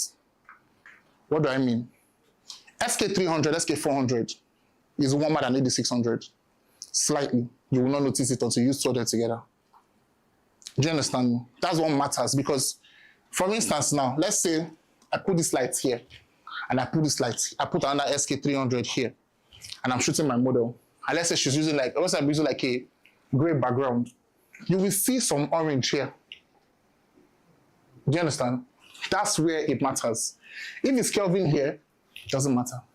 The only reason why you might say, let your Kelvin be correct here so that your white balance can be good, so that your blacks are true blacks, your whites are true whites. Yeah, so don't go the extra. Yeah. And also so that you can reduce your editing time. You understand? So you don't have to stress on, imagine you shoot wedding now, and then that's your Kelvin does not matter for wedding. That's you have to change the Kelvin for all the pictures in the wedding. That's the only time where it matters. And so you can give people the pictures straight up from camera. But if it is on this type of shoots, it doesn't matter. Do you understand? Any question? So, you made mention of the 600 and the SK300. So I have an issue. Whenever I'm shooting with 8600, SK300, so whenever I import it to the Lightroom, I always observe that this part of the picture is kind of heavy. That's what I just said. They have different colors. You might not notice it. In fact, I've done like 4 or 5 years photography, I haven't noticed it. You understand me? 8600, in fact, the 80 series are pure white. The 80 series are pure white. That's why in my studio, I only use the 80 series. All those SK, I have them, I need to bring them out because they would mess up your image. Because it will introduce colors that you don't want. Imagine this part of the picture is blue. This part is orange. Do you understand? So that's it. Yes and no. Yes and even color correction no will go far. Yes and no. Reason why is this? What's that? That's what I'm saying. The thing is saying you will not know the starting point and the ending. What I mean is that don't mix it. Well, as I mean that if you imagine you use that light now, do you know where in the face where the thing starts and stops in? No. To correct it, you can try and guess, but it's not, as I said, yes and no. Do you understand me? You can fix it on the background, obviously, but on skin, it's going to be difficult. Do you understand me? So it's just better. Just use, if you're going to use SK300, use everything SK300. If you want to use SK300, all those ones for light, use them for like maybe hair light, side light, not something that is part of your main light, like your field light. Do you understand me? Any question? While we go ahead. Okay. Now, I'm going to talk about posing quickly. One of the things here that can make your photography different from your photography is aesthetics. What do I mean by aesthetics? Somebody can stand now. Let me show you one thing. See this dress? Can you see that here is curved? Can you see it? This is supposed to be straight, but can you see it's a little bit curved? Can you see it? That is the little thing that can separate your picture from my picture, I will notice it even before shooting. Do you understand me? See how they spread the dress. Do you understand me? Sometimes on hair, see where the cut is. Do you understand me? Somebody with a C cut like this doesn't pose, with the lights coming from here. No, you pose this way or straight. Do you understand me? Now, on posing, we don't pose like this. You pose like this. Reason why is, if you want to showcase somebody's body, you don't spread out, you streamline. You can't see what I'm doing with my leg. You understand me? You streamline. I don't know if you noticed what I was saying, how to put one leg up a little bit. It gives the dress a better structure. Do you understand me? Yes, so it is arguable that photographers are not creative directors. Yeah, people like abroad now, it's not a photographer that will pose you. It's a creative director that will pose you. But as a photographer, if you want excellence, understand this. That the way your subject is structured on the dress, the way the dress flows matters. Do you understand? The way the dress flows matters. The way the subject is posing. There's this guy, Saeed. He's a photographer. Do you know Saeed? Saeed, look at the way he poses his models. Do you understand me? It will bring out the outfits. So you get me? And then also, different types of outfits, different types of poses. Yeah? If someone is wearing like a sundress that's flowing, not this tight, I'm not going to tell you to do like this. No. There's no structure. What I have is fabric. I'll tell you to throw it or move. Do you understand me? Express yourself. Most of the time, whenever I'm shooting some class, I'll tell them, be happy. Spread yourself. Do you understand me? Throw your leg, but not this type of dress. Do you understand? So in terms of outfits, it's the type of posing. And you have to pay attention to small details on the outfits. So when you're editing, small liquify here. Liquify is not only for giving yash and breast. It's also to package the image, flow the dress properly. Do you understand? So let's shoot. If you have any other question, just hold it a little bit. Sorry, let me... This stuff here, let me take it up. There's one address, sorry. All right, so Princess, let's have you. Sorry. Alrighty. Okay. This light there, sorry, hold it from your egg. Sorry. So I'm going to shift the light a little bit, sorry, hold it.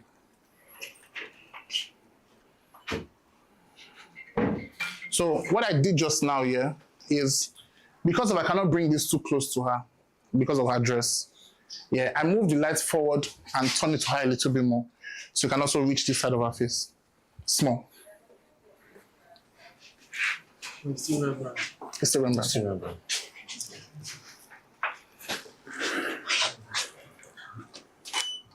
Alrighty. Let's increase the main light a little bit. Nice, love it. Let that left leg come up a little bit. Take it forward. Yeah, that's it. Perfect. Nice, I love it. Can you put the left hand on your bum? Your bum, yes. And then the right hand on the thigh. Take it up a little bit. That's how they give me this. Yeah.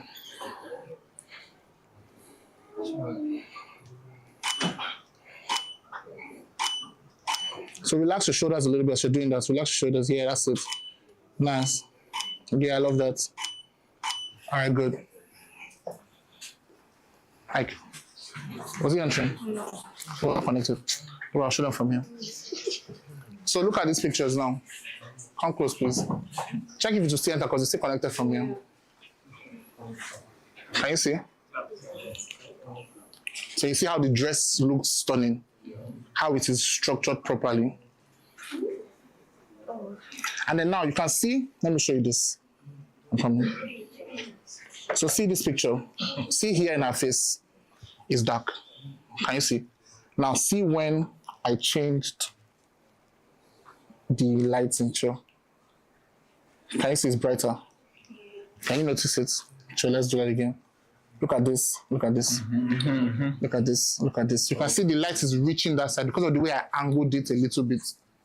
Do you understand? Now let's look at more.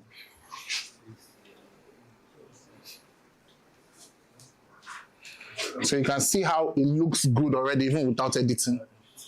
Without editing. Another thing that is a good hack. Camera is good though. Camera is good though. You know the type person. Camera is good. Why am I saying this? Your camera does not improve your skill, but it makes your skill easier to show. In the sense that, see how easy it is for me to focus. Are you seeing me struggling to focus? No.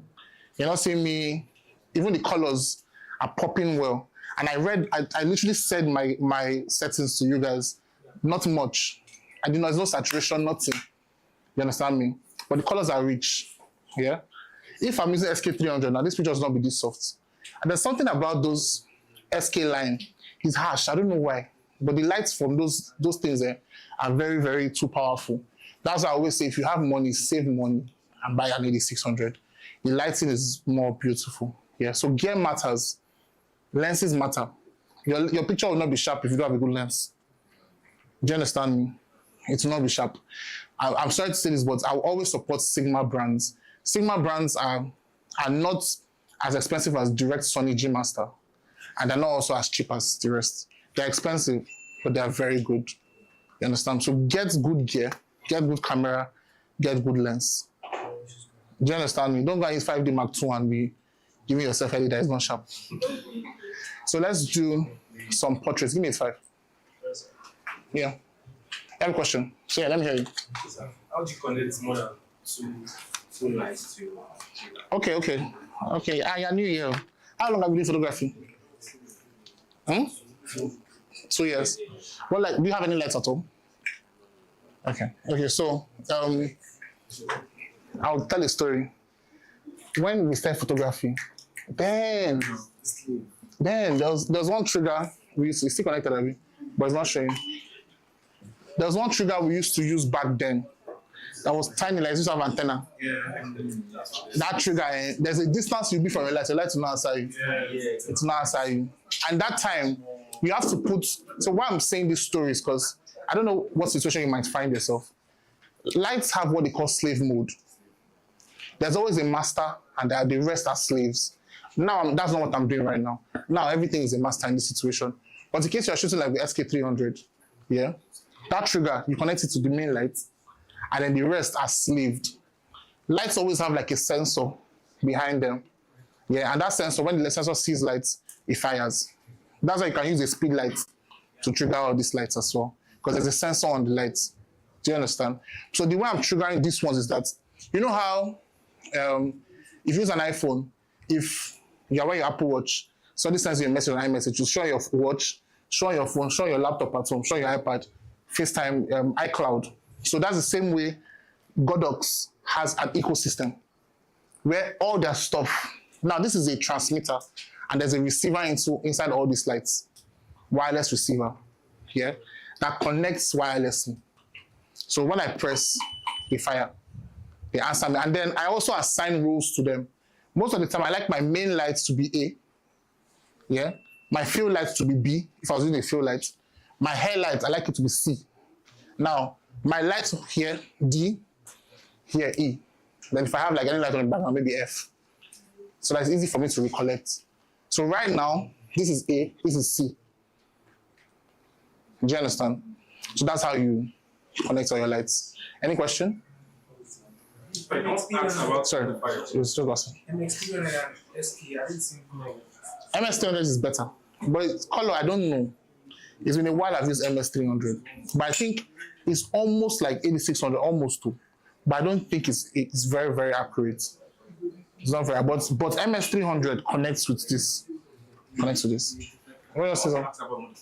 Okay. Beauty dish. Okay, so I said something before. Let me hold this. I said that big octa box, soft light. Small octa box, hard light. Now, for Beauty Dish, it's even a bit crazy herself. Because Beauty Dish has that's what I'm looking for. It has a direct approach to lighting.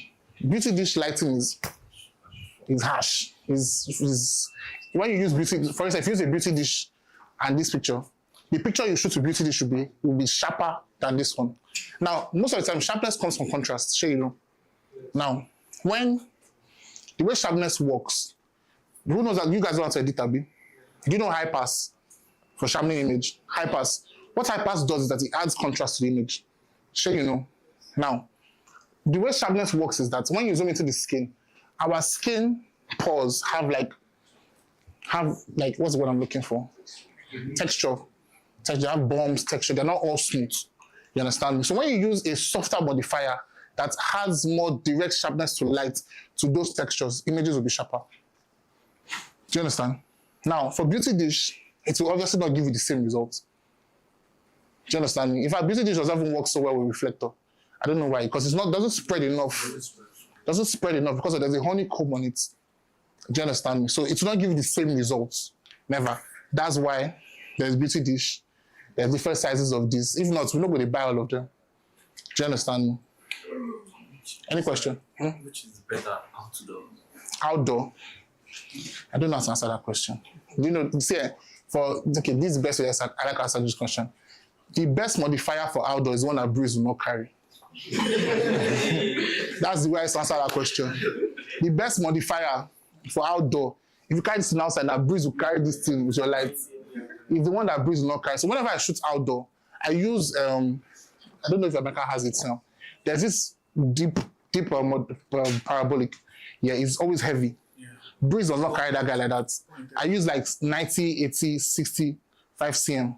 Because, as I said before, beauty dish gives light very well, but it doesn't spread enough. So sometimes it's not the best situation for outdoor. That's why a lot of times people barely use just beauty dish for full body shots. If they use just beauty dish for full body shots, there'll be darkness. Yes, because beauty dish is like when you're throwing blow. If I throw blow to somebody's face now, you're not going to feel it on your legs, it's on your face. You understand how beauty dish works? That's why beauty dish sometimes is good for outdoor, but for me, I'm going to say for me, everybody has what they like. There's a friend of mine in Abuja, Sheon Oderide. He likes beauty dish for outdoor. Do you understand? So it depends on your preference. But I will say it again. Don't carry octabox that used to fly. You understand me? If not, if you have all these skinny assistants, let's go carry. Okay, any other question? 10 minutes more, no wala. Any other question? While we shoot. Any other question? Okay, so let's shoot some portraits. Because I'm going to need to turn. In form of the headshot portraits, I noticed something on the picture like this now. From here will be sharp, but from the other side will be very long. Okay, I'll explain. Not just aperture, two things: perspective and aperture. No, three things: perspective, depth of field, aperture. I think perspective and depth of field are similar. No. Don't say yeah. Aperture too affects depth of field in a particular way. One would say is that depth of field means like. Why I said depth of field is close to perspective is because, here is closer than here to the camera. So that's perspective, and that's the depth of the field. Do you understand me? Aperture still means depth of field, but aperture calculates depth of field or lines, distance. That's if you use your camera now, put your camera on the floor and turn the aperture ring. You see it to focus by line. It's not focused by whatever way, but it's going to focus by the line. Just watch your camera. Put your camera on the floor. If you have like a 1.4, 1.8 lens, just turn the aperture ring and watch how the camera focuses. It will focus by line. That means everybody on this line will be focused. Everybody on that line will focus. The farther it is, the blurrier it will become. So if you are shooting, let's say, 4.5 aperture, where you focus on will be sharp. The further it is, it will be blurry. Now, if you increase your aperture, it's not be as blurry. Do you understand me? That's why sometimes you just saw you shooting on like f16, f22. I shot one billboard picture one time where Brother Shaggy was supposed to be holding the phone like this. Yeah, but because I wanted his face and the phone to almost be on the same sharpness, I shot on f30 something. I think it was 32. Do you understand me? So that's it. And I took my eyes up. I won't keep my lights. I got to tell the clients, like, my light has died. I have to pick up my eyes. So you understand me? So that's what that is. Any other question while we shoot? Any question? All right, let's shoot. But can it also be executed on the system on Photoshop too? Yeah, that's to get the blurriness. Yes, there's something called iris blur. Iris blur is on your blur. I think blur, there's two, there's blur and blur gallery also. Okay. Iris blur, look for it, it's like circle. So you can use it to manipulate how the blurriness works. You can also kind of sort of use tilt blur. You understand? Tilt blur somehow works like that too. Photoshop is vast, you can play around with it. All right, so just face me more. So I want to get like close portraits of you. So turn small, this way. Cool. Chin up, look that way.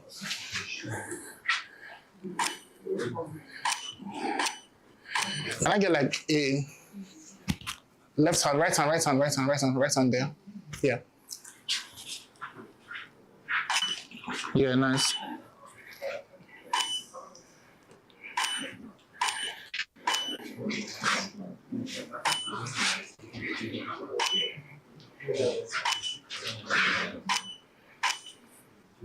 Nice.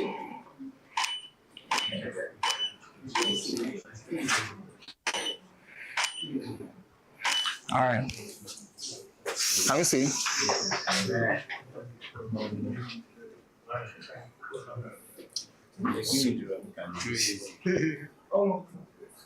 See this picture is a bit different from shapes.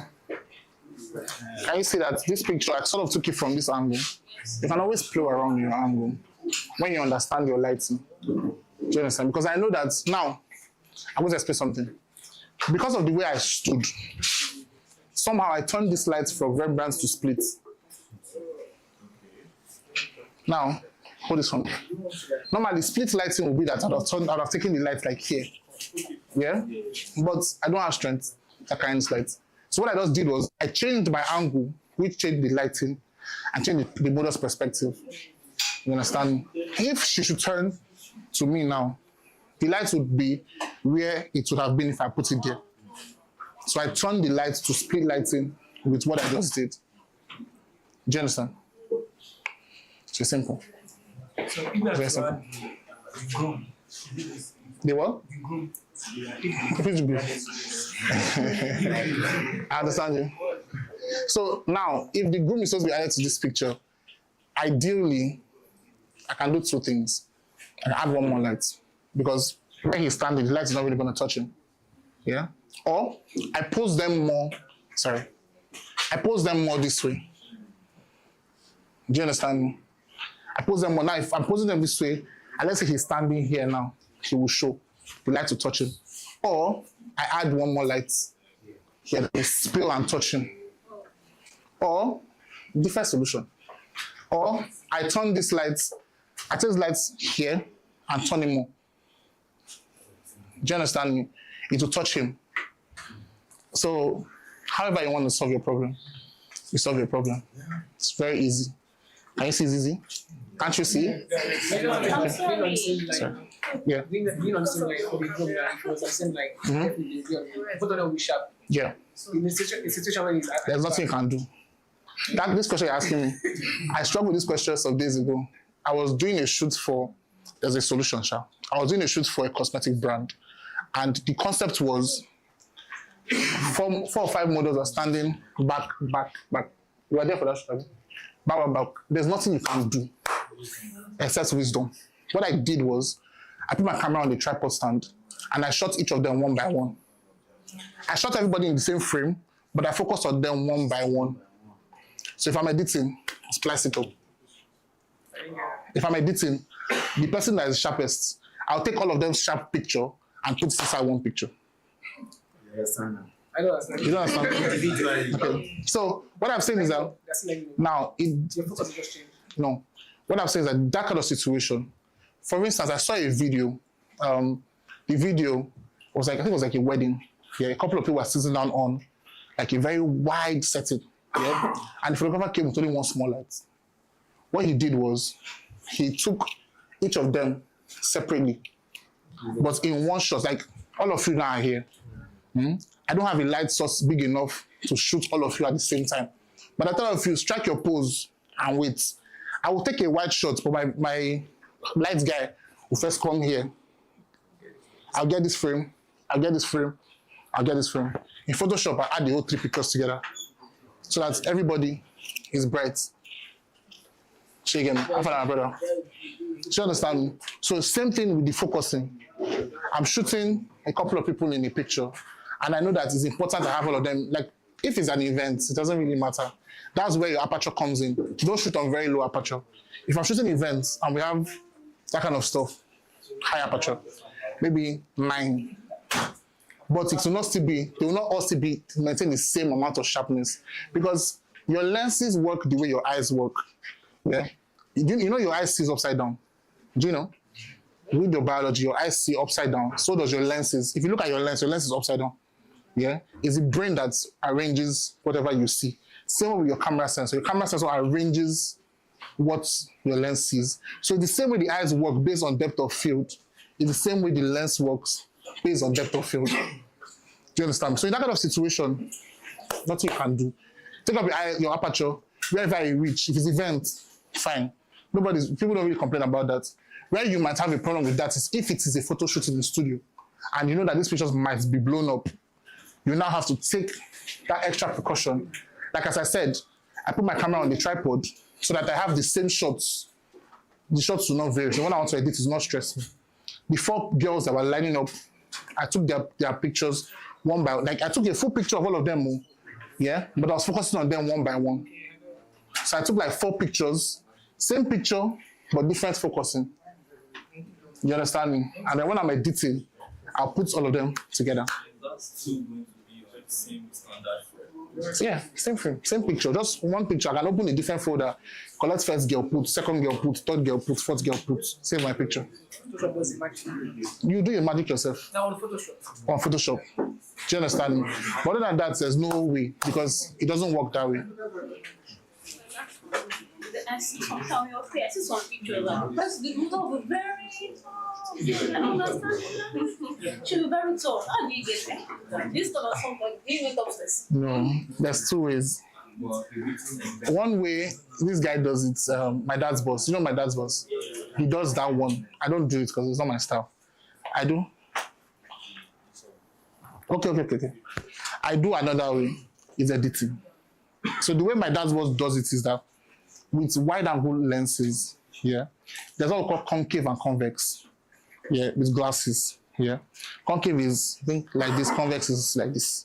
Now, it is the distortion, basically. Do you know what I mean? Distortion. Now, if you're using a fisheye lens, a very wide, ultra wide angle lens, and you bend down and shoot from here, the person's legs will be longer than the face. Go and check my dad's boss, his page. That's how he gets that. He uses a very wide angle lens. Yeah. I have a 14mm lens I can do that with. You understand me? That's what I do. That's the reason why I got that lens, but it's not my style. So what I do is, because I don't like, because that's the situation that the face will not be small, leg will not be long. What I like is, I shoot it compressed. What I mean by compressed is, do you know what compression means? Not really. Let me explain. Let's let me hold this. It's like going far. Compression basically is with your lenses.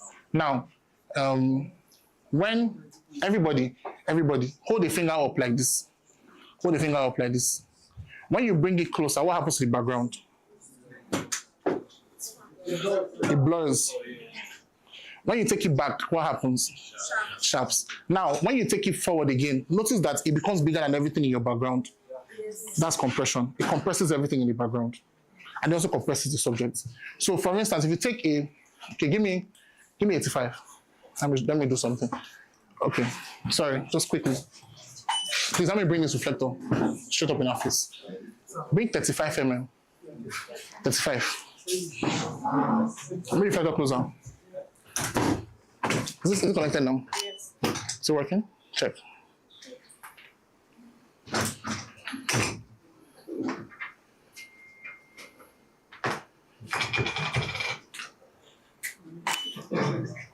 Okay, I need to show it with that stuff. Let's just reconnect. Reconnect.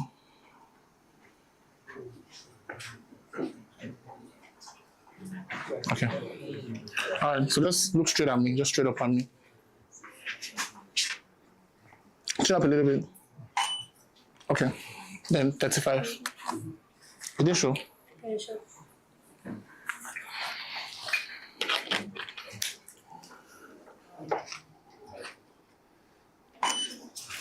All right. So look at these two images. Cannot see. Sorry. This is 35. This is 85. Can you see how this one looks like she's pulling out of the picture? You can see it, Abby. But this one looks flatter. Do you understand me? Not just small, the entire image is flatter. This one looks as if I'm pulling her from the middle out of the image. Now this is lack of compression. This is concave convex. This is a distorted image. This is a compressed image. Compression means that it's flat. You compress the image. Most of the time, for instance, see how she's almost as tall as the light that is there. But in actual sense, you understand me? So now the background is not compressed. But here, the background is compressed. Do you understand? So when I want to take a picture like that, whereby the soldier is looking long, I have to first compress the image so that what you see is what you get. So everything is the same.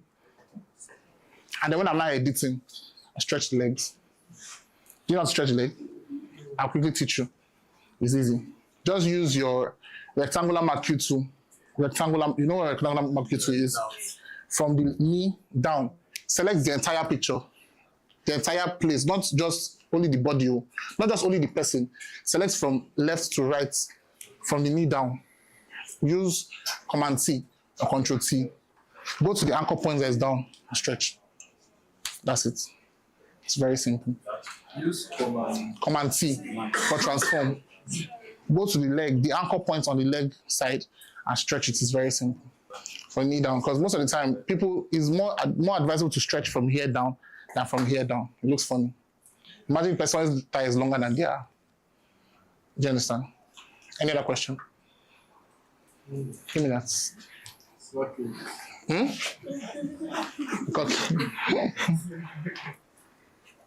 Anybody have any other question? I want to quickly. I don't know how to use this camera. Where's the GX7 girl? Hi. What's your name? Yes. Hi, Mercy. Where did you bring out the flash from?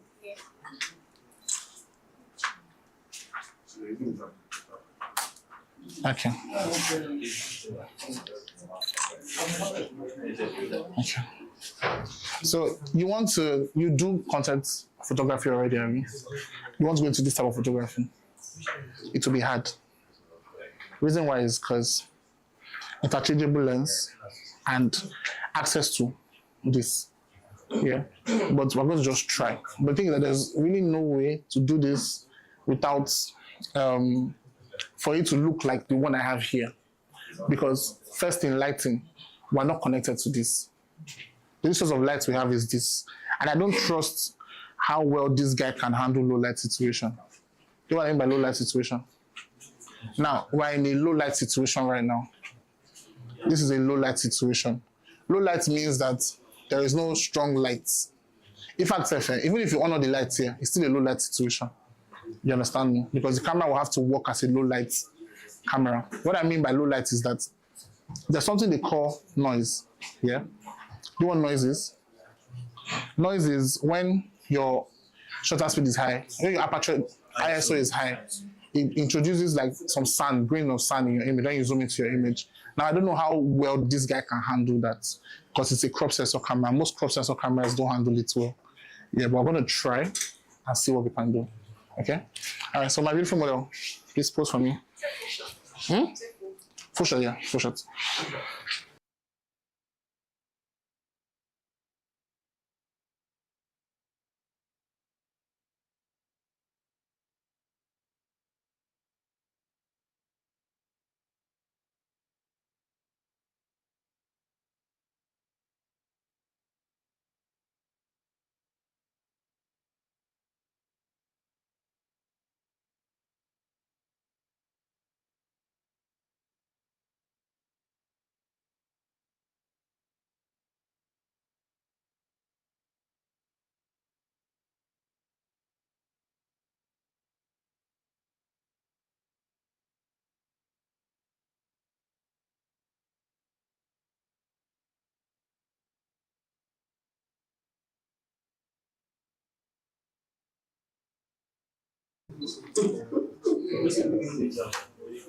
How did they zoom in?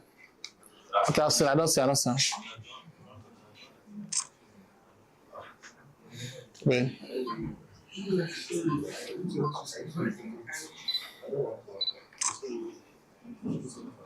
Okay.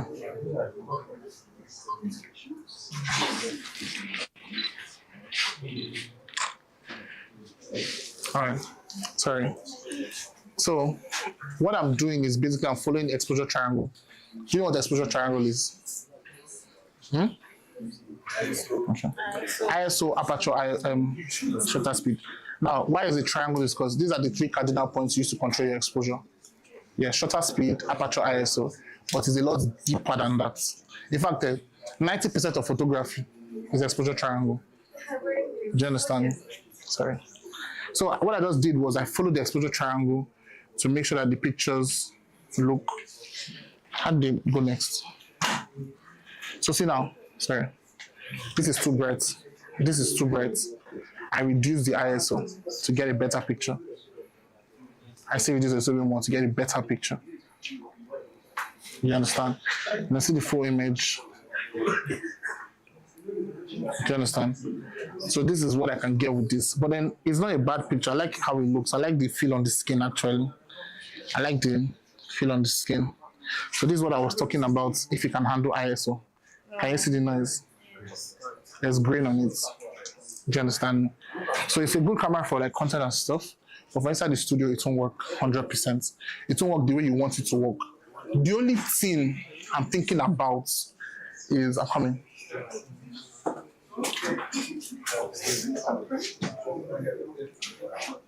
My eyes only work. Okay. What do you want to do? Reduce the power? No, I want to put it on sleeve. I know they see. Okay, I don't see him. Yeah. Yeah, I don't see him. I don't wear my glasses now. All right, let's try it. Let's see if the camera. Man, I want test on first. Let's see if it will work. It's working. Yeah. It's fine. I just want to show him. So you saw what I did. It worked. Wow. So now you reduce the ISO. So now I'll just reduce it there or reduce the ISO. Yes, so he has helped me reduce the ISO, the shutter speed. So let me try one more time.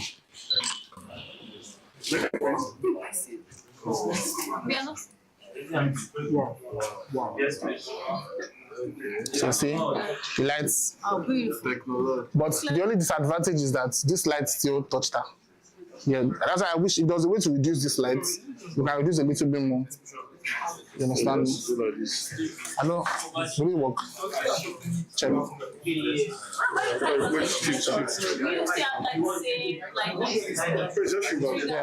is it? It's a work. It's on fire. No worry, chance. Okay, it works. But it will still show for him. Hard, dude. It's hard. Wow. It still show for him, but it's small. So this. The only thing you did was just like adjusting the sleeve. I just turned it to sleeve mode. And then this. You didn't do anything on the camera. 0. So, and then, so what I just did was this already. I know I said it before that if you put your lights on sleeve mode, a speed light can trigger this light. Yeah, and this is already a speed light.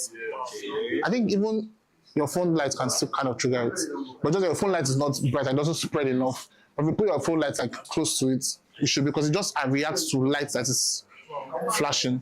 So this already would turn it into that. That's why I said if you can find a way to reduce this light intensity, you can use it in the studio. That's the only. Are you satisfied? Yes, thank you very much. You're welcome. So I think we'll take 2 questions. 2 questions and then okay, let me take them. Just so I was trying to get the idea of Here's the pictures. so these pictures, when I saw the BTS, it was on the white background. Okay. I know. Okay, so everybody look at this picture. Can you see it? Yeah. Oh, sorry. Can you see? Yeah. Who can guess how they shot it? How many lights did they use, first of all?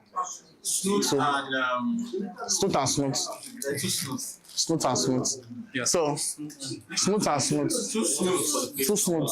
Do you understand? One smooth like this. Yeah, not this octabox hole, but the smooth was in this direction.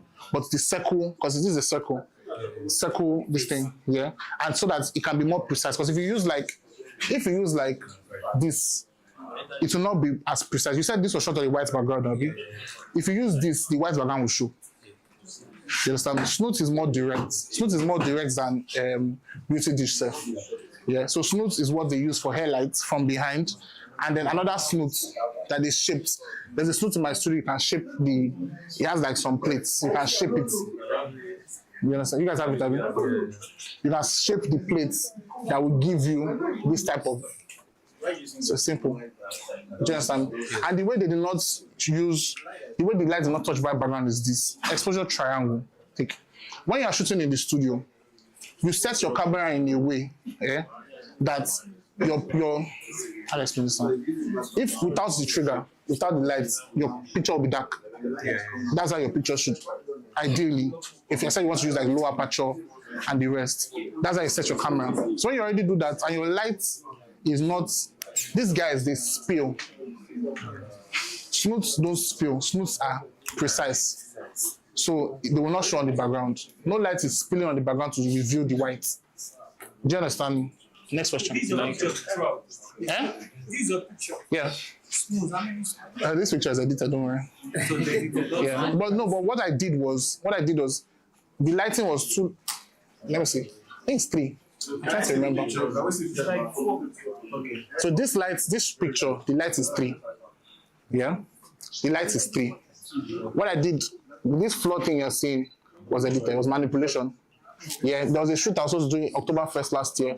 I generated this manipulation for it, but I didn't like it, so I just did it manually. So when I was finished editing this, I didn't know what to do. I just added it and it worked. Do you understand? But it looks real because of blending mode. I chose the right blending mode. I made it to marry together very well. But the lighting is Rembrandt, but I did not use octabox. I used hard lights, cone. That's what I used from here, and then fill lights, and then one light separating her from the background. And I think I used a hair light. I didn't use a hair light. Just 1, 2, 1 light from there, that's all. What? So what I did was I balanced it very well. Nice. I balanced it very, very well. First of all, I used a grid on the cone. Yeah. And then I think I shot on a higher aperture so that the picture can be balanced, so we don't have harsh shadows. Sorry. Mm-hmm. How did you light my to get like So I would teach you and I'll tell you the truth. Oh sorry, I'll lock your phone. Okay.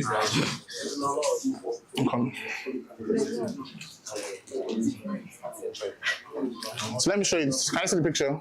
Yeah. I'll show you. Yes. Okay. So here. I'll tell you the truth about that picture. Truth is this, manipulated. The reason why is this, that picture was manipulated, not the whole picture, the background. Do you know why? My last sheet, after some time, wears down. And I don't have strength to be buying all the time. Yeah, because I shoot, as I said, I shoot almost every day. On Tuesday, we had 4 clients in the studio. So almost every day we are shooting. I cannot be buying my last sheet every week. So there was a shoot I did a while back that I really liked the outcome of the Mylar. Yeah, I removed the clients from the background. I took that picture to, what is this one I use? What's the name?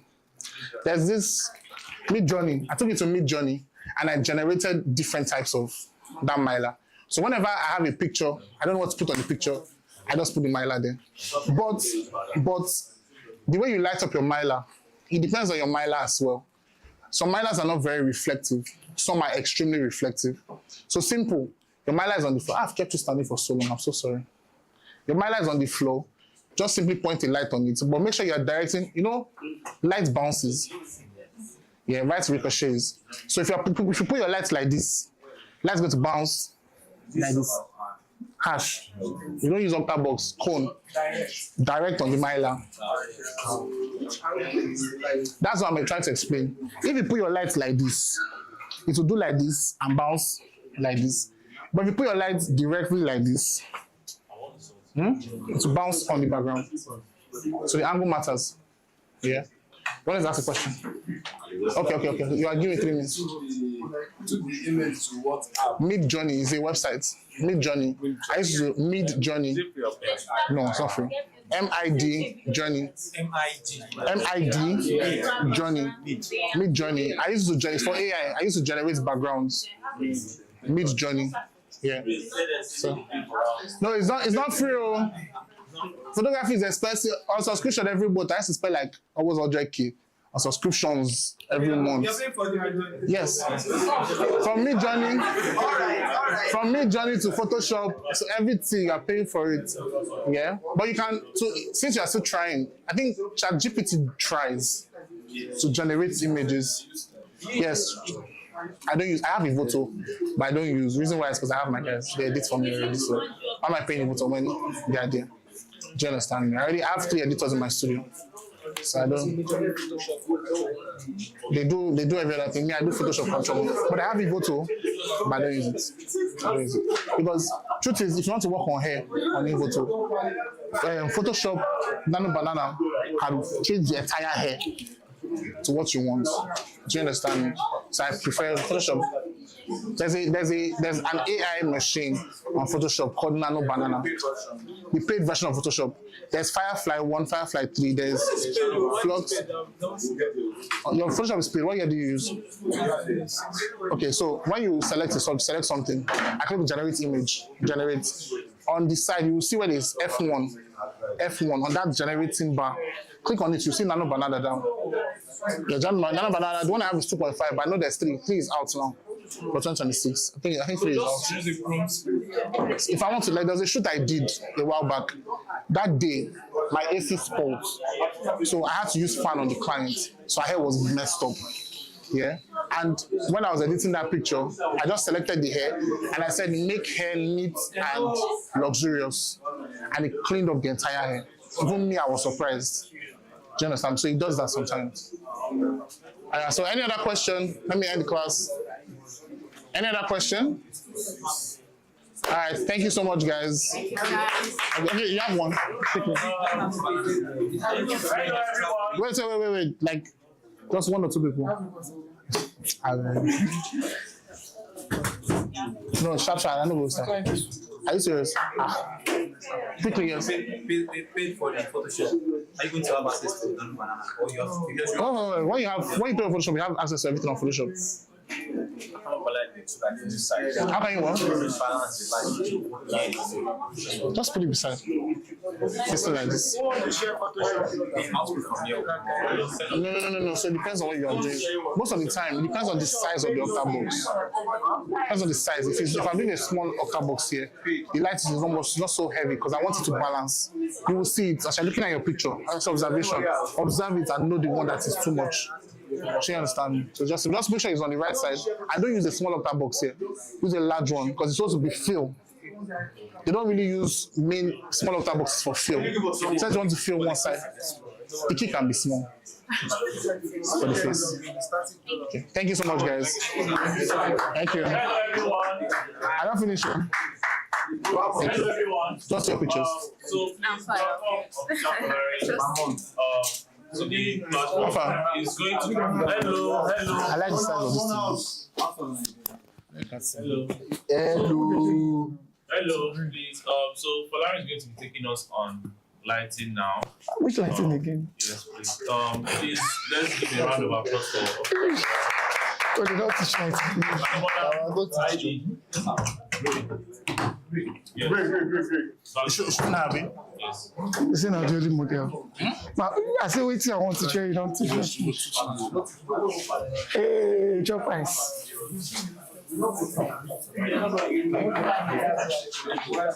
Oh, you sit on it.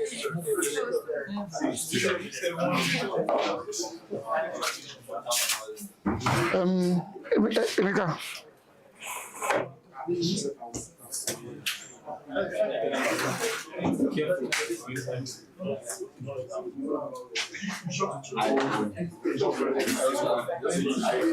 guys.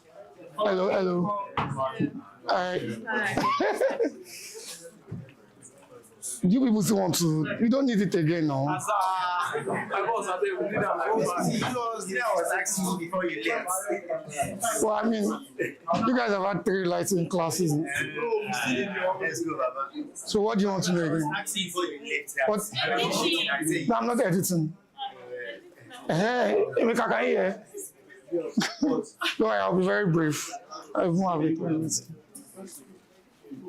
So what do you want to see before I shoot? Hello. What do you want to see before? Like, what do you want me to shoot? I know this is the model, what? I mean, the way you shoot in your I'm not going to go do my go-to. Because, I mean, they've done it already. This is my go-to setup. You'll see me shoot, but it's going to be different. Clear. Your camera. No, for real, actually. So that's focus. Your focus points. 1.2, yeah. I mean, he explained it. I thought when he explained. Yeah, don't relax. Hold on. So when you're shooting 1.2, you pick the closest side to your camera. That's your focus point. And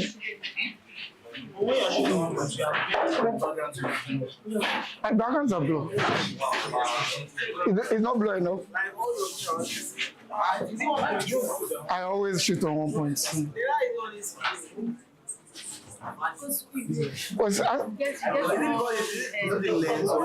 So yeah, my lens is very sharp. But it's not the lens, it is where you focus on. What's your focus? As far as you're focusing on your subject, the closest eye to your camera. What camera do I use? R6 Mark II. Why not start with that? And my images have been sharp. So it's not really, I will not lie to you, it's about your camera, I don't mind them. Yes. But it is more about the person holding the camera. I mean, if I give you R5 Mark II and you've never used this before, never used the camera, you won't create what another person will create with an R. Yeah. Where is the extension? I did just run out and put in a light from back. Yeah, from overhead. Then this light, you don't get inner.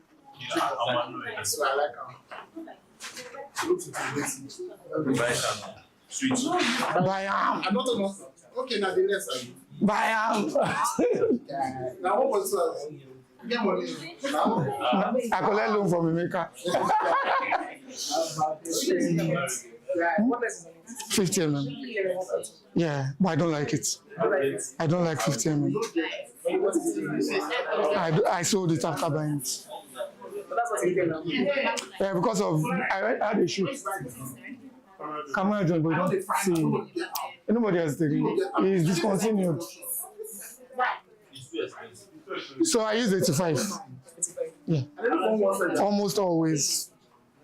But when I'm not using my 85, I'm using 28 to 70. Yeah. So before I start shooting, do you have any questions for me? Why they are still setting up? So don't. 28 to 70. I have 28 to 70, I have 35. Yeah, this is what I'm going to teach you to do.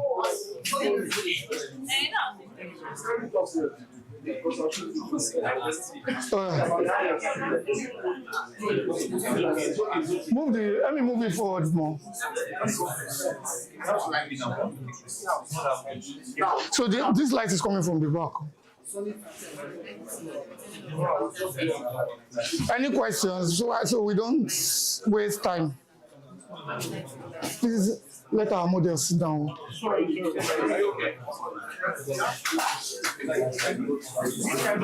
Chidi, another sub box there. I want to, very small sized. want to do something before I do creative writing. Yeah, if smaller, they safe. But 120 is not bad. Oh, I'll use this one. Leave it like that. It's okay like this. Yep. Emeka. 850. So no questions here. You just want to see me shoot. Yeah? Everyone, no questions. You just want to see me shoot. No, there is no manipulation. I don't manipulate. I don't know how to manipulate. It's all on camera. It's not stress. So what about shadow? So then light is light and shadow. So shadow is the opposite of your light, basically. So whenever you direct your light, depending on your light source, what you get at the other end is shadow. How you direct your light. So if I point this light, this is a large source, you would hardly get any shadow, but so this is your light. This way is pointing. The other side is your shadows. The shadow is the opposite of what your light gives you. Yeah. I don't. No, it's just for personal use. You want to? Oh, you shoot with G7. Okay. That's why. But you can get. Is that the only camera you have? Are you open to buying another camera? You can, if you're not looking to go something expensive, but you want to practice studio lighting, you can get R100. R100, yeah, it works like a G7X and gives you the flexibility of shooting in studio too, because you can use a trigger on it. Yeah. Afan, I don't want to put this note on it. Yes. Yeah, that's not. This is not the shape. Is it? No. But before that, who is setting that back? Who is not doing anything? Let me bring this light. This light. This light. Bring it here. Yeah, I'm bringing it down. I want it as a backlight. I'm using it. Yeah. Yes. Is there a normal stand? Normal stand. You have to use this one. Yeah, this one. Let's bring this one. This one, yes.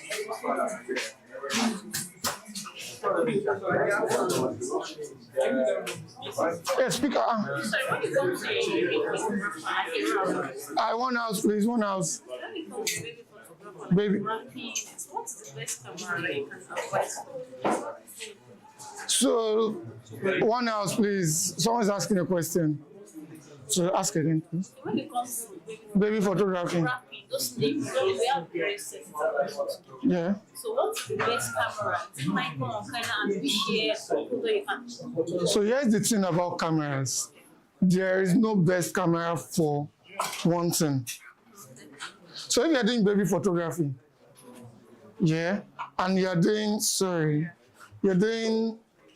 adult photography, as long as you're working with human being, is the camera in your hand?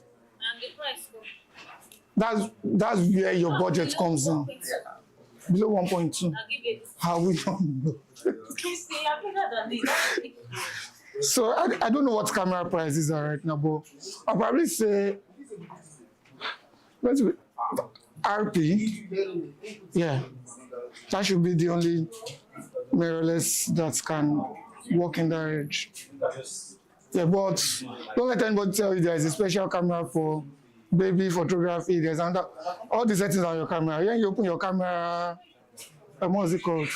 You see standard, fine portraits. That's where you start setting it. Sorry. Okay. Give me a long notice. Bring it on more. You know the lock. That one is not. Okay. This is still those things meant to fall. Yeah.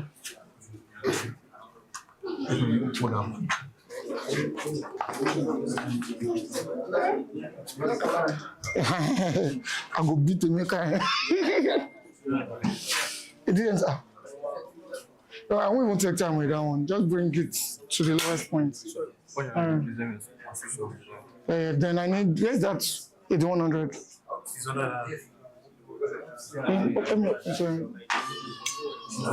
So before I do what these guys wanted me to do, I'll show you something with backlights.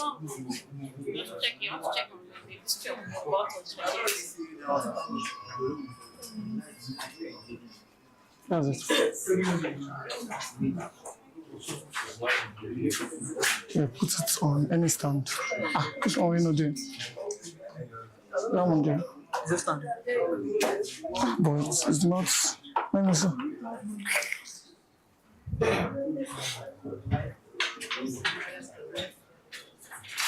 So someone was asking me in the morning how I shoot. First of all, I only shoot on high-speed sync. So if you are wondering why my images are warm, the tone is warmer than normal. I always shoot on high-speed sync. Yeah. High-speed sync. Do you know what high-speed sync is? Over 250, shutter speed 1 over 250. So from 1 over 320 above is what I shoot with. So it cuts the light and makes it warmer. And another reason why I do that is, like he said, I always shoot on 1.2. My aperture is always 1.2. Not always, but mostly my portraits. Yeah. That's it. ISO is like Base ISO. so you won't it's not that some parts It makes it dreamy and still sharp. Have you checked my page? Everything there is 1.2. for full body. Everything is 1.2. And to be sharp. As far as the subject is, this is your subject. As far, all it takes is picks the sharpest point. Every other thing. It may not, the lens I'm using also matters, but that's the sharp, that's how sharp I am. But that was just last year. Before that, I used Sigma only. Sigma is the best alternative to get as much sharpness as you want. I think for me, off camera, Sigma lenses are sharper than the normal Canon lenses, not RF. Yeah. For portraits and weddings, that's what you need. So personally, yeah, I don't buy as much lenses. I buy what I need. If you're a portrait photographer or a wedding photographer, what you need is lens for your portraits and for the events. 85, 24-17. Are good. If you have the luxury of buying more, you can buy more lenses like 35. You're just starting. Maybe you have a camera and an RF camera. You can't afford those 85 mm. So you buy only 24-17. It's what it's. Like 1.8. So I mean, like. Please give it an RF of 1.8. An RF of 1.8 is stitch. 35 mm. No. 50 mm. But you can't use it for events. Use it for events. I mean, my first wedding, I shot it with a 50 mm. But it came with tears. Because, yeah, imagine you're shooting a wedding here. The fixed tables here. All you'll be getting is portraits of your... I mean, some clients won't know. You give them like that, they'll carry. But in your own mind, you know that you've not done enough. So if you can... Okay, another alternative is if you're just starting out, it's a bit high, but you can get the 35. 35 is a very versatile lens. I think at the point that was all I had. Yeah, that was the time I only had 35. No, RF. But if you Sigma, sharper, yes, works fine. Perfect. Good. So if you are torn in between, okay, I can't afford a portrait lens and a wide lens at once, get your 35. Another option is when you need portraits, shoot at 1.6 on your camera. This is my camera. By the time you're shooting at 1.6, you're shooting at a 50-something mm. You know that, yeah? So if you're shooting at 1.6x, you're increasing the focal length of... Please don't pass it. You're increasing the focal length of your lens at the... but reducing the size of your image. I mean, you are not printing your image, so you can compensate with the size. So normally when I am shooting, normally I like shooting minimal images, but when I have the chance, when I'm shooting creative, I influence things around into my images like bouquet, plants, fabrics.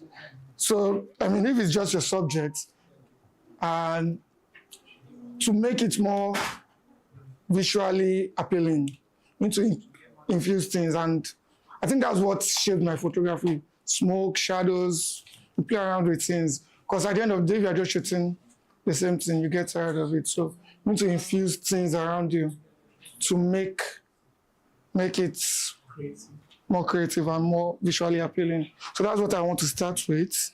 I want to shoot, I'm not going to do this. She's wearing white. I want to backlight her. So now, I was not going to do it at all till I saw that she has a bouquet with her. Yeah? Because if I shoot her only like that, I'll probably just be shooting a portrait because she's dark skin. She's going to pop on this. Is there any other reflector? Yes. Apart from that one? Yes. No, I can just use that one since I'm. No, white. You guys know why you're using the white side of this here? Okay, that's good. Did anyone use the black side for you?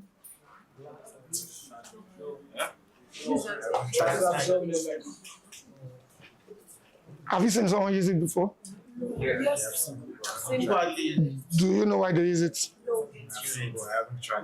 Why haven't you tried? I think they did like last side of The white side is your V flat too. Yes, V flat is white and black. So, yeah, exactly. So when you're shooting, trying to be dramatic, to focus more on your subject, to make it look more cinematic, you can infuse the black side. It works. So when you're using the white here, bouncing light back. Now when you want your light to be fully one-sided, use the black part of it. So it is taking in the light, it's not returning it back. So yeah, it's not bouncing it back.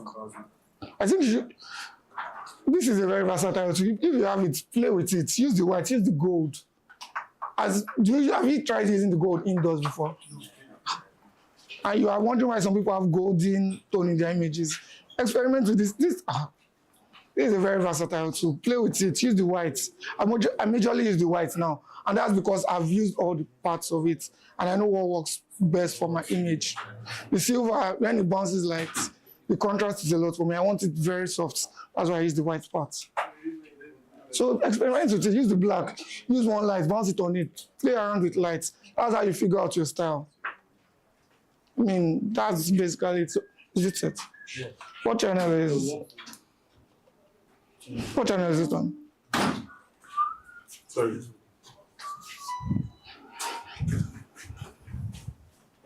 Ah, 21K. How is it?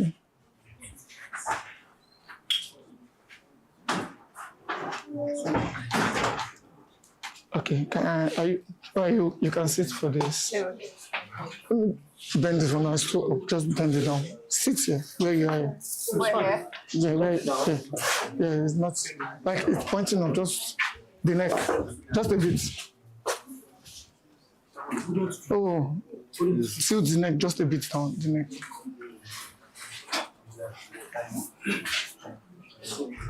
So you can let me move this like this one.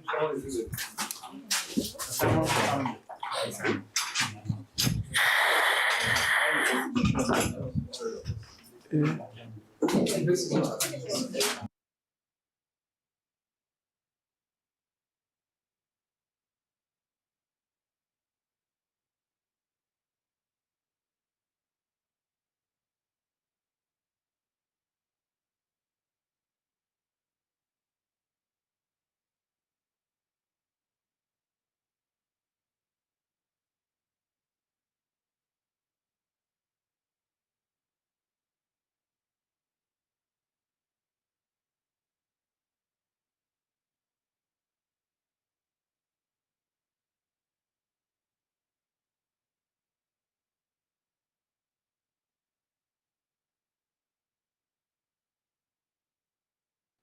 What's that? No, the iPad. This one there, you can. Find it. The light did not tilt. Oh no, this one is sleep mode. Don't worry. No, it's not. The neck is not tilting.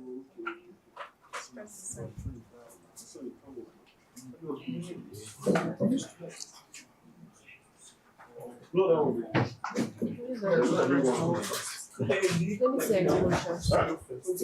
that one. So let me bring this closer. This light.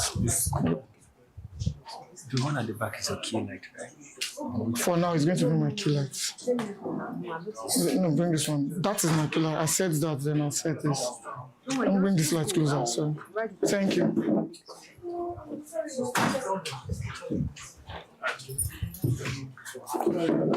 So how do you want to play? Hold on, okay. I'm gonna need that light. Probably have to stand up. I don't want to stand up. I don't want to punish you yet, but sorry. But since let me still try to get my. Is this okay? Is it? Sorry. What's? Oh, no wonder. I have to change it. That's AM. What is it?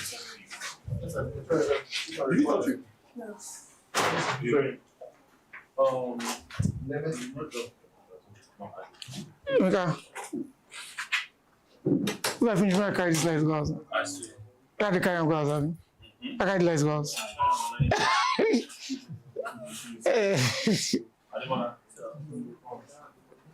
Put it back on A, channel 21. Yeah. For all these new lights, their batteries don't last. Best in the world. Does the battery last? It's the same thing as your normal. 8600. 8400 battery doesn't last. 400 battery is terrible now. 8300 so. It's the best. I'm glad I will finally buy it. 8600 is the most versatile light in this life. Okay. Okay. You have to, sorry, you have to stand up. Do you want it tilting down? No, it's fine, it's fine. Yeah. So move a bit this way. And very important, no matter who the person in front of you is, interact with the person, whether it's a model or not, because that is what is going to make or mar your shoot. So most times we always focus on light and all of that. The mood of your client is more important. Yeah, that's fine. How you said, what do you want? I'll buy cappuccino for you. I am not going to use. You know Ribena? I do like Ribena. Which flavor? So you have to talk to your clients, whether or not, communicate. Keep just like Ribena. What flavor? Emeka, Chidi, 1 carton of Ribena. They'll tilt a bit this way. Very good. I'm just setting my backlight on here. Can you see? That's what I'm trying to achieve. I want the backlight to be as bright as possible so it traps around that. Can we see that? Okay, nice. Just want to show us.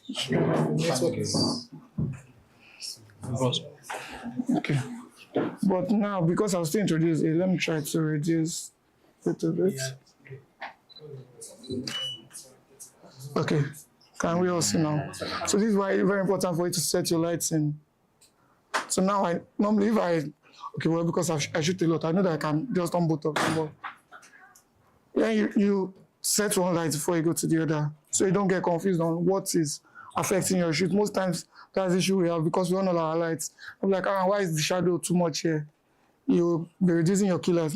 Meanwhile, it may be your field lights or your air light that is the problem. So set your lights in batches, like brick by brick. Yes, set your air light first, kill it, set your main light. After a while, you know your light setting and you can always just, but when you're going, so that you understand what each light is doing in your image. Can we tilt it a bit? Tilt the neck. Yeah, raise it up then. So bring it closer. Please let me bring that reflector. Because this one has no overhead. Sorry. So, yeah, I want it. Can someone move it like this? Or not just remove it and shoot and out. Okay, that's, yeah, you can. Or remove it from me. because that stand is going to be heavy. So your bouquet, I'm not shooting full.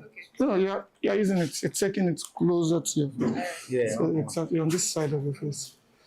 Yeah, good. You can use both hands. So you're leaning. Yeah, exactly. Nice. Now that's so it's in a direct way. I mean, when you're shooting dramatic, you can always do the other way. On female, it's not as flattering, but on men, it shows if a man turns this way, it's the jawline, makes it more masculine.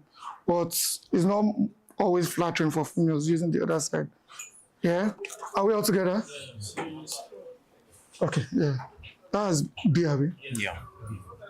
Let me see. Okay, now that's too much. Still too much. Okay, just speed. Yeah, from the top. Let's move it back a bit. Yeah. Oh, nothing is inside. No wonder. Yeah. Okay, this can work for me. So now I have to pop my A back because I've increased my shutter speed.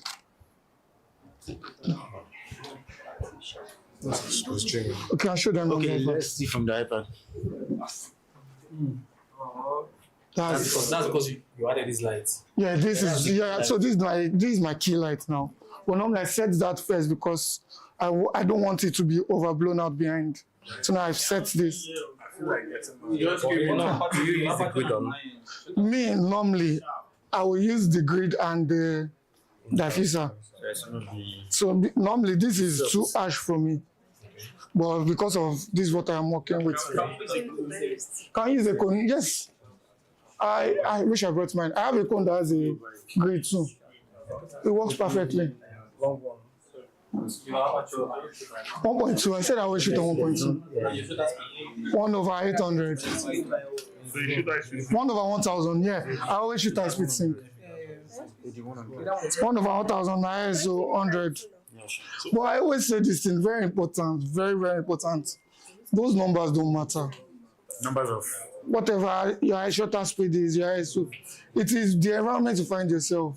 You can get somewhere the light, you don't have a light as bright as this, and you'll be setting 1/1000. All you need to do, that's why I said do it break by break. You need to understand what each light is doing, so you know at what particular time what light you're increasing. The only important thing here now is you know that I shoot on high speed sync. Whatever number after that, you can practice 1/320. You can practice 1/2000. Any photographer that shoots 1/4000 in studio. And he raises his ISO, balance it. Just understand your exposure triangle and now balance it with the light you have. And that's all. So I always tell people, don't try to cram numbers. This type of trigger, like all these trigger. What did I start with? You use it now. Your X2 has high speed. Which one? Oh, if you find yourself in that situation, you cannot shoot high speed sync. So how you compensate that is you increase your. Are you talking about the light or the warmth of the image? To create a silhouette. To create a silhouette, that's not a problem, no. If you are shooting on 1/250, because or 1/200, because you cannot take your shutter speed up, you raise your aperture. That's why I said don't cram it. So when you raise your aperture, now make it warm like this too, you increase your temperature. 7,000, depending on what you're trying to achieve. So if you want it very warm, 7,000, 8,000. This is a tool. Play with it. Experiment with it. It is your tool. There is no. Some people shoot on 1.6 ISO in studio. Some people shoot on F14. What works for you? They won't be green.